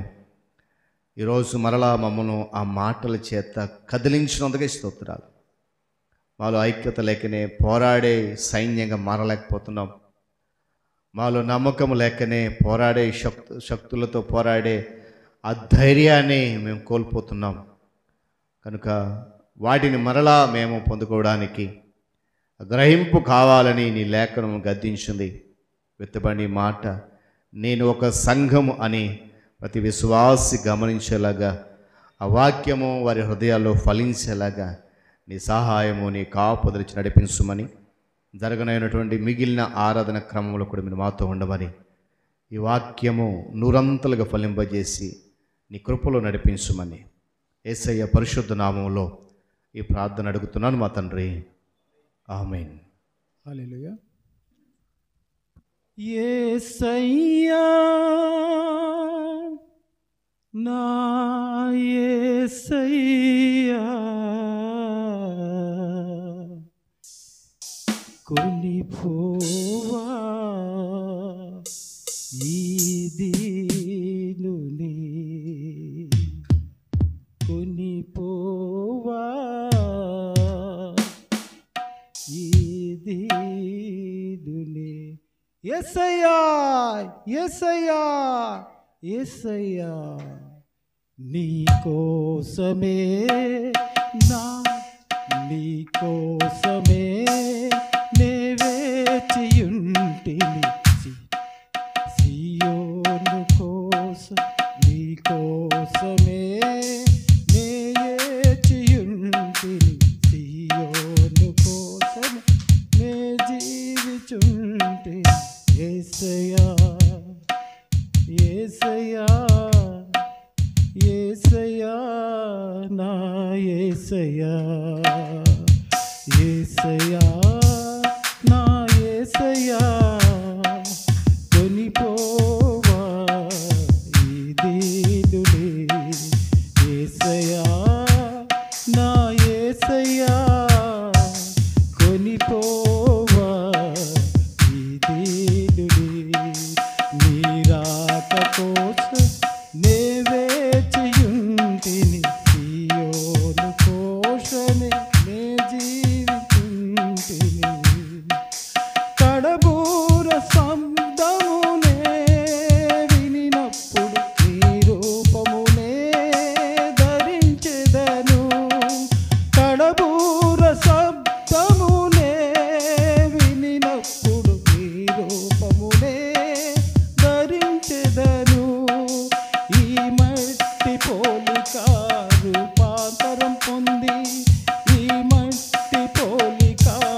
ఆరెదను నీతోనే నిత్యము ఉండెదను వీరొక్క కోసం నే వేచియుంటిని సియోను కోసమే జీవించుచుంటిని సియోనులో నీతో నేను ఉండుటకు సియోని రాజువై నన్నేలుము సియోనులో నీతో నేనుండుటకు సియోను రాజువై నన్నేలుము సియోనులో నీ ముఖము చూచుటకు సియోనులో నీ ముఖము చూచుటకు ప్రతినిత్యము నీతో నిలిచెదరు ప్రతి క్షణము నిన్నే ప్రేమింతును ప్రతినిత్యము నీతో నిలిచెదరు ప్రతి క్షణము నిన్నే ప్రేమింతును వీరాక కోశము నే వేచియుంటిని సియోను కోశమే నే జీవించుంటిని సియోనులో నన్ను చేర్చుకుంటివి నా కంట కన్నీరు తుడిచితివి సియోనులో నన్ను చేర్చుకుంటివి నా కంట కన్నీరు తుడిచితివి మహిమగల పరిచర్య ముగించుటకు మహిమగల పరిచర్య ముగించుటకు ఇడువక నా ఎడల కృప చూపితివి నా దర్శనం స్థిరపరచితివి వీరాక కోశమే నే వేచియుంటిని సియోను కోశమే నే జీవించుంటిని వీరాక కోసమే నే వేచియుంటిని సియోను కోసమే జీవించుచుంటిని యేసయ్యా యేసయ్యా యేసయ్యా నా యేసయ్యా యేసయ్యా నా యేసయ్యా కొనిపోవా ఈ దీనుని కొనిపోవా ఈ దీనుని యేసయ్యా యేసయ్యా యేసయ్యా నా యేసయ్యా యేసయ్యా నా యేసయ్యా దేవుని స్తోత్రం హల్లెలూయా. ఈ సమయంలో పాస్టర్ గారికి అదేవిధంగా పాస్టర్ అమ్మ గారికి సంఘ పెద్దలకు కూడి ఉన్న విశ్వాసులందరికీ కూడా యేసుక్రీస్తు ప్రశస్త నామమున వందనాలు తెలియజేస్తా ఉన్నాం. మరి అదేవిధంగా మా మధ్యలో మరి క్రొత్తగా వచ్చారు. అమ్మ ఎక్కడి నుంచి? ఇక్కడేనా ఇది? ఆహా. ఉంటారు. ఒకరు ఉంటే ఆదివారాలు కానీ ఉంటే మరి ఆలయానికి రండి. అదేవిధంగా మంగళవారం సాయంత్రం శుక్రవారం సాయంత్రం కూడా ఇక్కడ ఉంటుంది. మీరు ఎప్పుడైనా వచ్చి దేవుణ్ణి ఆరాధించుకోవచ్చు. మరి మీ అందరికీ కూడా వచ్చిన మీ అందరికీ కూడా మరి ప్రత్యేకంగా మరి కొరసవాడ ఆంధ్ర బాప్టిస్ట్ చర్చ్ మరి బాప్టిస్ట్ చర్చ్ తరపున మీ అందరికీ ప్రత్యేక వందనాలు తెలియజేస్తా ఉన్నాం. ఈ సమయంలో మనం పాస్టర్ గారి ద్వారా చక్కనైనటువంటి వాక్యం మరి పాస్టర్ గారు వాక్యం చెప్తూ ఉంటే మరి చెప్తారు అపోస్తలుడైన పౌలు మరి సంఘాన్ని బలపరిచిన తీరు చూడండి. ఆ సహోదరులకైతేనేమి బలపరిచి ఆ యొక్క మాటలు చూడండి ఎంత చక్కగా ఆడతారు. నేను ఏ విధంగా శ్రమ పడ్డానో మీరు కూడా నాతో శ్రమ పడండి అంటే మనం ఏమనుకుంటామంటే శ్రమ అంటే కష్టం అనుకుంటాం. కానీ అపోస్తలుడైన పౌలుకి ఏంటట శ్రమ అనేది ఒక ఆనందము. మరి పాస్టర్ గారు చాలా చక్కగా చెప్పారు సంఘం అంటే ఎలా ఉండాలి, సంఘం బలపడాలంటే సహవాసంగా ఉండాలి, తర్వాత ఒక సైన్యంగా ఉండాలి, ఎవరితోనైనా సరే పోరాడే శక్తి అప్పుడే మనకు వస్తుంది. ఎప్పుడు వస్తుంది? మన సంఘం అంతా కూడా ఐక్యంగా ఉండి కలిసిమెలిసి చేయాలి, ఒక సహవాసంగా ఉంటే దేన్నైనా ఎదుర్కొనే శక్తి కూడా వస్తుందని పాస్టర్ గారు చాలా చక్కగా చెప్పారు. పాస్టర్ గారికి వందనాలు తెలియజేస్తూ మిగిలిన ప్రకటనలు ఈ విధంగా ఉన్నాయి. మనకి ఈ నెలలో ఇది చివరి ఆదివారం. ఈ ఫిబ్రవరిలో ప్రత్యేకత ఏంటంటే అన్నీ కూడా 4 వస్తాయి. 4 ఆదివారాలు, 4 సోమ, 4 మంగళ అన్నీ కూడా. ఇది ఒక ప్రత్యేకమైనటువంటి నెల. మరి ఈ వారంతో ఈ ఫిబ్రవరి కంప్లీట్ అయిపోయింది. మరి వచ్చే వారం మరి దేవుని కృప బట్టి మనం నూతన నెలలోకి మనం వెళ్తాం. మార్చి వచ్చేది మొదటి ఆదివారం కాబట్టి ప్రభు బల్ల ఉంటుంది. గమనించండి, వచ్చే ఆదివారం ప్రభు బల్ల ఉంటుంది. మరి ప్రభు బల్లకు సిద్ధపడి రావాలి. ప్రభు బల్ల సిద్ధపడి రావాలని కోరుతున్నాను. ఆ ఆదివారం మార్చి 2 తేదీ జాగ్రత్త గుర్తుంచుకోండి. 2వ తేదీ ఆదివారం పడింది. అదే మొదటి ఆదివారం ప్రభు బల్ల ఉంటుంది. గమనించండి. ఆ 2 అయిపోయిన తర్వాత మరలా మనకి అదే వారంలో మనకి లెంట్ డేస్ ప్రారంభమవుతున్నాయి. శ్రమకాల ధ్యాన కూడికలు ప్రారంభమవుతున్నాయి. అది ఎప్పుడంటే 5వ తేదీ నుంచి. 2వ తేదీ ఆదివారం వస్తుంది. ఆ వచ్చే బుధవారం 5వ తేదీ ఆ రోజేంటి భస్మ బుధవారం. భస్మ బుధవారంతో ఈ క్రీస్తు శ్రమకాల ధ్యానాలు మన సంఘంలో యథావిధిగా ప్రారంభమవుతాయి. గమనించండి. మరి దాని గురించి మరలా మీకు తెలియజేస్తాము, కానీ బ్రీఫ్గా దాన్ని చెప్పడం జరిగింది. మనకి 40 రోజులు ఉంటాయి. ఆ భస్మ బుధవారం నుంచి 40 రోజులు ఉంటాయి. ఈ 40 రోజులకి ఆల్రెడీ పాస్టర్ గారు అంశాలు తయారు చేస్తారు. మీకు కూడా ఒక రేపు కానీ ఎప్పటికైనా అంశాలు ఇచ్చేస్తాం, జిరాక్స్ తీసి ఇస్తాము. అయితే మీరు అంశాలు మరి మీరు కూడా చెప్పడానికి ఒక అంశం పాస్టర్ గారు ఫోన్ చేస్తే సరిపోతుంది. నేను ఇది చెప్తాను, ఈరోజు చెప్తానని. కానీ మొదటి 4 రోజులు ఎవరు తీసుకోవద్దు. ఎందుకంటే అది మొదటి బుధవారం, లక్షవారం, శుక్రవారం, శనివారం. మొదటి 4 రోజులు ఎవరు చూస్ చేసుకోవద్దు. అది పాస్టర్ గారు తెలియజేస్తారు. మరి వస్తున్న శనివారం కూడా మనకి ఒక ప్రత్యేకత ఉంది. దాంట్లో ఏంటంటే అంతర్జాతీయ మహిళా దినోత్సవం కూడా ఉంది శనివారం. కాబట్టి మొదటి 4 రోజులు తీసుకోవద్దు. మిగిలిన మధ్య రోజులు అదేవిధంగా చివరికి కూడా మనం తీసుకోకూడదు. కాబట్టి అట్టి రీతిగా మనం పాస్టర్ గారికి ఆ యొక్క అంశము ఆ డేట్ చేస్తే పాస్టర్ గారు ఆల్రెడీ నోట్ చేసుకుంటారు. గమనించాలి. అందరికీ అవి ఇస్తాము. తర్వాత సిలువ పాటలకి అందరూ సిద్ధపడండి. మరి ఎందుకంటే మనకి 6:30కు ఉంటుంది కాబట్టి రాగాన సిలువ పాటలకి సిద్ధపడండి. అదేవిధంగా మధ్యలో ఒక ప్రత్యేక పాట కూడా ఇస్తాం, సిలువ పాట. మధ్యలో ప్రత్యేక సిలువ పాట కూడా ఉంటుంది కాబట్టి మరి దాని గురించి సిద్ధపడండి. ఆ పాటలు కూడా మీకు ప్రింట్ చేసి ఇస్తాము. మరి సిలువ పాటలు యథావిధిగా ప్రింట్ చేసి ఇస్తాము. గమనించాలని కోరుతూ, అయితే ఈ శనివారం యొక్క అంతర్జాతీయ మహిళా దినోత్సవం ఉంది కాబట్టి మరి స్త్రీలు మన సంఘంలో ఎక్కువ కాబట్టి ఏ విధంగా చేస్తే బాగుంటుందో మీరే ఆలోచించుకొని, మరి పెద్దలు ఉన్నారు మా మధ్యలో.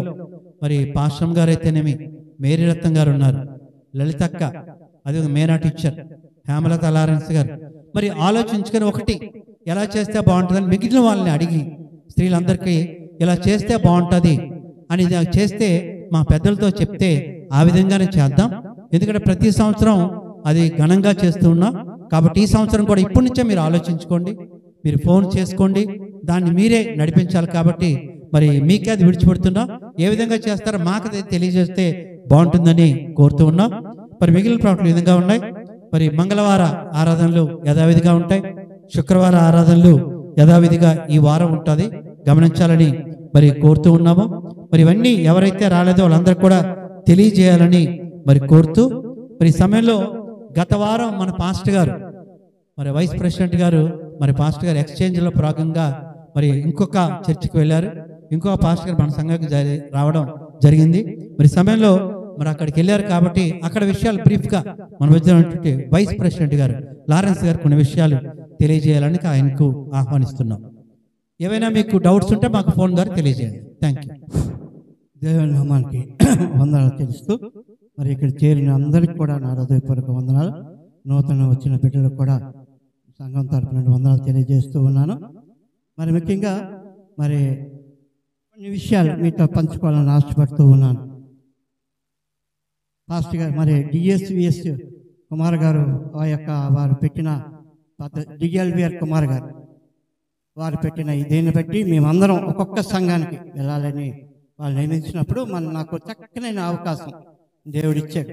దైవజనులను పట్టుకొని మరి ఆయా సంఘాలకి వెళ్ళడానికి మరి దేవుడు చక్కగా మన సంఘం కూడా నన్ను ప్రోత్సహించి మరి మరి అయ్యగారిని పట్టుకుని వెళ్ళడానికి కూడా దేవుడు నాకు ఎంతగానో నిజంగా చాలా ఆనందంగా ఉంటుంది. వేగంగా లేచి మరి వెహికల్ మీద నేను పాస్టర్ గారు అక్కడికి వెళ్ళడం దగ్గర ఈ మాటికి 4-5 సంఘాలు మేము గమనించాం. నేను గమనించింది ఏంటంటే ప్రతి సంఘానికి వెళ్ళినప్పుడు నేను ఆ యొక్క సంఘ పరిస్థితి ఏంటి, వారు ఎలాగా దేవుని వాక్యం వింటున్నారు, ఎంత క్రమశిక్షణ మీద ఉంటారు, వాళ్ళు వచ్చే ఇదేంటి, వాళ్ళ ఈ యొక్క కబోర్డులు చూస్తాను ఎన్ని గిఫ్ట్లు ఉన్నాయి, ఆ గిఫ్ట్లు పెట్టి ఆ సంఘం ఎంత బాగానో అభివృద్ధి పడుతుంది అనేది ప్రతిదీ గమనిస్తూ ఉంటాను. నిజమే. మరి మొన్నటి దినాన రాజావం గ్రామం మేము వెళ్ళినప్పుడు మరి ఆ రాజావం గ్రామంలో మరి చాలా దూరం, అది మేము రాంగ్ రూట్లో అంటే ఇలాగ మెల్లిగా ఇటు వెళ్ళాం హిరమండల మీద నుండి. రోడ్డు చాలా బాగలేదు, చాలా ఘోరంగా ఉంది. ఆ దేవుడు మా వాహనాన్ని చాలా చక్కగా మరి ఎటువంటి ఆపద లేకుండా ఆ వాహనాన్ని నడిపించాడు.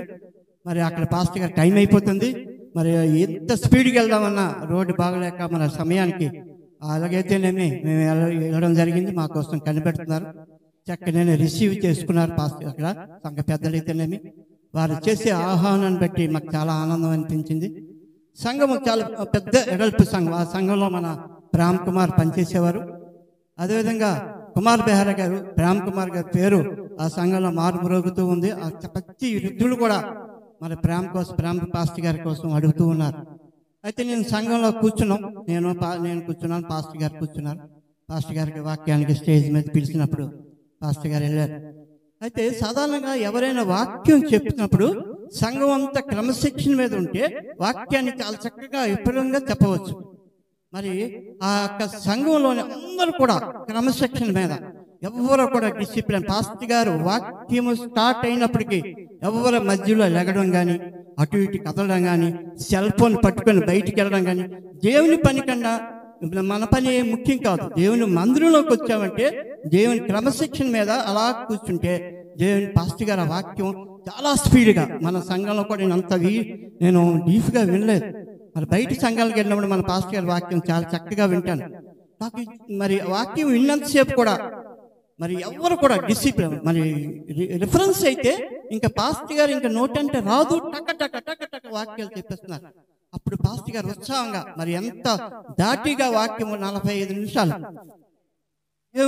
దేవునితో ఎలాగ వ్యాఖ్యం ఆడాలి అనే ఒక 3 అంశాలతోటి చాలా చక్కనైన వాక్యాన్ని అందించారు. ఆ వాక్యం అందించినప్పుడు ఎవరు అటు ఇటు కదలడం కానీ, చేయడం కానీ ఏమీ అవ్వలేదు. అలాంటప్పుడు పాస్టర్ గారికి వాక్యం మీద ఎక్కువ అవగాహన ఉంటుంది. మధ్యలో మనం లేచి సెల్ ఫోన్ పట్టుకెళ్ళడం, లేకపోతే ఏదో గాబరి కావడం ఇలాంటివి చేస్తే దేవునికి అవమానకరం, మనకు అవమానం కాదు. దేవుని మందులో ఉన్నామంటే దేవునికి మనం గౌరవించాలి. అదేవిధంగా మరి అక్కడి నుండి క్షేమంగా మరి వారు కూడా చక్కని రిసీవింగ్ ఇచ్చారు. వారు నాకు 2 మాట్లాడమని ఇచ్చారు. చక్కగా మరి మా వాక్యాలు మాట్లాడాను. అక్కడి నుండి క్షేమకరంగా ఇటు వెళ్ళినప్పుడు చాలా ఇబ్బందులు పడ్డాం, కానీ అటు నుండి వచ్చినప్పుడు మాత్రం చాలా అటు నుండి చుట్టూ తిరిగి వచ్చాం కాబట్టి క్షేమంగా గృహానికి చేరాం. మరి ఆ రోజు మా వాహనం ఎటువంటి అల్లరి పెట్టలేదు. అదేవిధంగా మన వైజాగ్లో నేను, పాస్టర్ గారు, అనిల్ మేషర్, హేమలత గారు భయం మీద ఉన్నారు. ఈయన వెళ్తే చక్కగా నిద్రపోతారా కారులా, మరి ఎలాగెళ్తారని అనిల్ మేషర్కి ఫోన్ చేస్తుంటే నేను లేదు మేషర్ పక్కనే ఉన్నారు, నేను ఎక్కడ నిద్రపోతానని నాతోటి మాట్లాడుతూనే ఉన్నారు. మరి క్షేమకరంగా మరి ఈ గృహాలకు చేరుకున్నాం నేను, పాస్టర్ గారు, అనిల్ మేషర్. కానీ నిన్నటి దినాన మాకు చాలా ఘోరమైన ప్రమాదం తప్పింది. నేను, హేమలత మరి నిన్న డ్యూటీ విషయంలో ఆవిడ ఆ యొక్క అడ్డుబంగి వెళ్ళవలసిన పరిస్థితి వచ్చింది. అలాగే దూర ప్రాంతం నుండి వెళ్ళినప్పుడు మరి ఒరిస్సా గ్రామం కదా, కొద్ది జాగ్రత్తగా ప్రయాణం చేస్తున్నాను. స్లోగా వెళ్తాం, మ్యాక్సిమం ఎక్కువ స్పీడ్ వెళ్ళను. అలాగెళ్ళి అటు నుండి క్షేమంగా వెళ్ళిపోయాం. అటు నుండి వచ్చినప్పుడు కొంత దూరం వచ్చేటికి బండి ఇలా ఊపుతుంది. నాకు ఎందుకో డౌట్ వచ్చి బండి ఆపాను. ఆపడం పనికొచ్చింది, లేకపోతే మేము ముగ్గురు ఎటు తిరుగుతాం. అంటే ఆ టైర్ పూర్తిగా బర్స్ట్ అయిపోయింది కింద. నేను మరి గమనించలే, మరి ఇంత దూర ప్రాంతాలు చేసుకుని వచ్చాను, టైర్లు గమనించలే నేను. మరి గాలి తక్కువైందో ఏటో కానీ టైర్ ఇలాగ 2 ముక్కలు అయిపోయాయి. మరి నేను వెంటనే ఆపడం వల్ల పొగలొచ్చే ఆ కింద. మేము గాబరి అయితే చేతులు కాళ్ళు ఉనికిపోయి నేను బండి ఆపేనే కానీ నా గుండె దడదడదలు ఆడుతుంది. ఎప్పుడు జన్న కానీ అలాంటి భయం వేసింది. ఎందుకు అందులో ఇద్దరు, హేమలత గారు, వాళ్ళు నర్సు గారు కూడా అందులో ఉన్నారు. అయితే వెంటనే బండి ఆపి మరి నాకు ఎవరికైనా పిలిచి ఏదైనా సహాయం చేయమంటే నాకు గొప్ప మొహమాటం, ఎవరిని పిలవం. ఆవిడ హేమలత గారు రోడ్డు మీద నిలిపి నేను టైర్ ఇప్పుతుంటే ఇప్పలేకపోయాను, చేతులు కాళ్ళు వణికిపోతుంటే ఆవిడ హేమలత గారు ఆ రోడ్డు మీద వెళ్ళిపోయిన వాళ్ళు కాబట్టి ఆపి వాళ్ళ ఆటో వాళ్ళని వాళ్ళ ద్వారా ఆ టైర్ ఇప్పించుకొని ఆ టైర్ బిగించుకొని క్షేమకరంగా మరి ఎటువంటి ఘోరమైన ప్రమాదం తప్పి క్షేమంగా మా గృహాలకి చేరినందుకు దేవునికి మరొకసారి నేను వందనాలు చెల్లించుకుంటున్నాను. మరి ప్రతి విషయంలో కూడా మనం ప్రార్థన అనే జీవితాన్ని గడిపితే కంపల్సరీగా దేవుడు మనల్ని అన్ని విషయాల్లో కూడా మనకి ఆదరిస్తూ రక్షిస్తున్నారు. మరి ఈ రెండు మాటలను జీవించాలని కోరుకుంటూ ముగిస్తూ ఉన్నాను.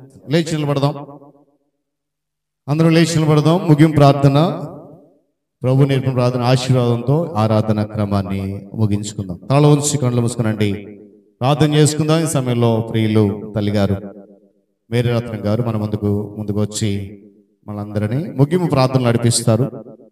ప్రభు నేర్పిన ప్రార్థన ఆశీర్వాదంతో ఆరాధన క్రమాన్ని ముగించుకుందాం. అందరం కూడా తలలో ఉంచి కళ్ళు మూసుకుందాం, ప్రార్థనలో ఏకీభవిద్దాం. ప్రార్థన చేసుకుందాం.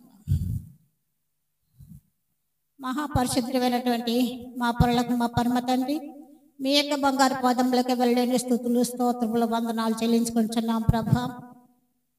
మా రక్షక మాధవ, గతించిన దినములన్నింటిలో మీ యొక్క కృపల రెక్కల చట్టం మమ్మల్ని అందరినీ కాచి కాపాడి మాకు కలిగేటటువంటి ప్రత్యేక శోధనలో నుండి, బాధల్లో నుండి, ఇరుకులు ఇక్కట్లో నుండి ప్రతి ఒక్క విషయాల్లో కూడా మా ప్రభ మీరు మమ్మల్ని కాచి కాపాడి ఈ యొక్క సమయంలో నా రక్షక మీ యొక్క మందిరం మనకు వచ్చి మీ నామం పేరిట మిమ్మల్ని స్తుతించుటకు గాను, మీ యొక్క వాక్యాన్ని మేము ధ్యానించుటకు గాను మీరు మాకు ఇచ్చినటువంటి చక్కని అవకాశం కొరకు మీకు వందనాలు చెల్లించుకుంటున్నాను తండ్రి. మా ప్రేమ గల మా నాయన, దయగల నా రక్షక, కూడుకొని ప్రతి ఒక్కరిని దేని బిడ్డను మీ యొక్క హస్తానికి అప్పగించుతున్నాం తండ్రి. ప్రతి కుటుంబాన్ని, ప్రతి వ్యక్తిని మా ప్రభ మీరు చూసి ఆస్వాదించండి నైనా. ఉన్నటువంటి ప్రతి ఒక్క అవసరతలు, కొరతలు, లోటుపాట్లు తీసివేసి సమస్తము మా ప్రభ మీ మెండైనటువంటి దేవులతో మమ్మల్ని అందరినీ నింపి నడిపించమని ప్రార్థన చేసుకుంటున్నాను తండ్రి. నూతనంగా వచ్చినటువంటి బిడ్డలను మరొకసారి మీ పాదం మీద పెట్టి జ్ఞాపకం చేసుకుంటున్నాను తండ్రి. వారు ఎక్కడి నుండి ఏ స్థలం నుండి వచ్చినా కూడా మా ప్రభ ఈ యొక్క సమయంలో వారు మాతో పాటు కూడా ఉండి మిమ్మల్ని స్తుతించే భాగ్యాన్ని మీరు మాకు వారికి అనుగ్రహింపచేసినందులకు మీకు వందనాలు చెల్లించుకుంటున్నాను తండ్రి. మా యొక్క సంఘంలో ఉన్నటువంటి ప్రతి ఒక్క అవసరత, ప్రతి కొరత, ప్రతి లోటుపాట్ల సమస్తమును మీరు తీర్చిదిద్దండి తండ్రి. మీ పేరిట మా ప్రభ మేము నమ్మకం కలిగి విశ్వాసంతో మా ప్రభ మొరపెట్టి అన్నప్పుడు మా ప్రార్థన విజ్ఞాపనలు ఆలకించినటువంటి తండ్రి నీవై అన్నావు కనుక మీరు మా యొక్క గృహాల్లో, మా యొక్క వ్యక్తిగత జీవితాల్లో మీరు మాకు చేసినటువంటి ప్రతి ఒక్క మేళ్లకు మేము ఎల్లవెల్లలు స్తుతులు కలిగి నా ప్రభ కృతజ్ఞత కలిగి జీవించే జీవితాలతో మీకు సాక్ష్యంగా మా ప్రభ మేము బ్రతుకొనగలిగే భాగ్యాన్ని మీరు మాకు మెంటగా దయచేయమని ప్రార్థన చేసుకుంటున్నాను తండ్రి. మా యొక్క గ్రామాన్ని కూడా మా ప్రభ యొక్క సమయంలో మీ పాదంలో ఎదురుపెట్టుచున్నాను తండ్రి. మా గ్రామాన్ని మీరు చూసి ఆస్వాదించండి నైనా.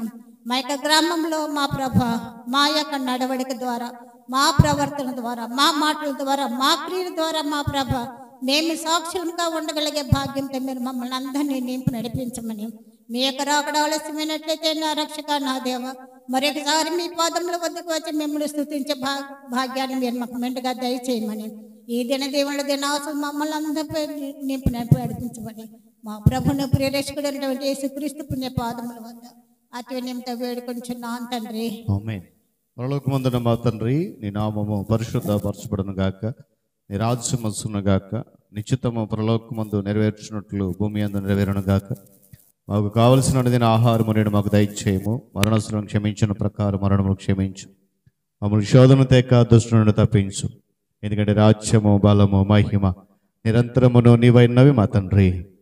ఆమేన్. పరమ తండ్రి అయిన దేవుని ప్రేమ, రక్షకుడైన యేసుక్రీస్తు వారి యొక్క కృప, పరిశుద్ధాత్మ దేవుని సహవాసము, ఆయన సన్నిధి కాపుదల చేరొచ్చిన మనకు, మన కుటుంబాలకు, సంఘానికి, నూతనంగా మన మధ్య వచ్చిన బిడ్డలకు, వారి కుటుంబాలకు, వారు చేసిన పనులకు, సకల పరిశుద్ధులకు సదాకాలము తోడేండి నడిపించును గాక.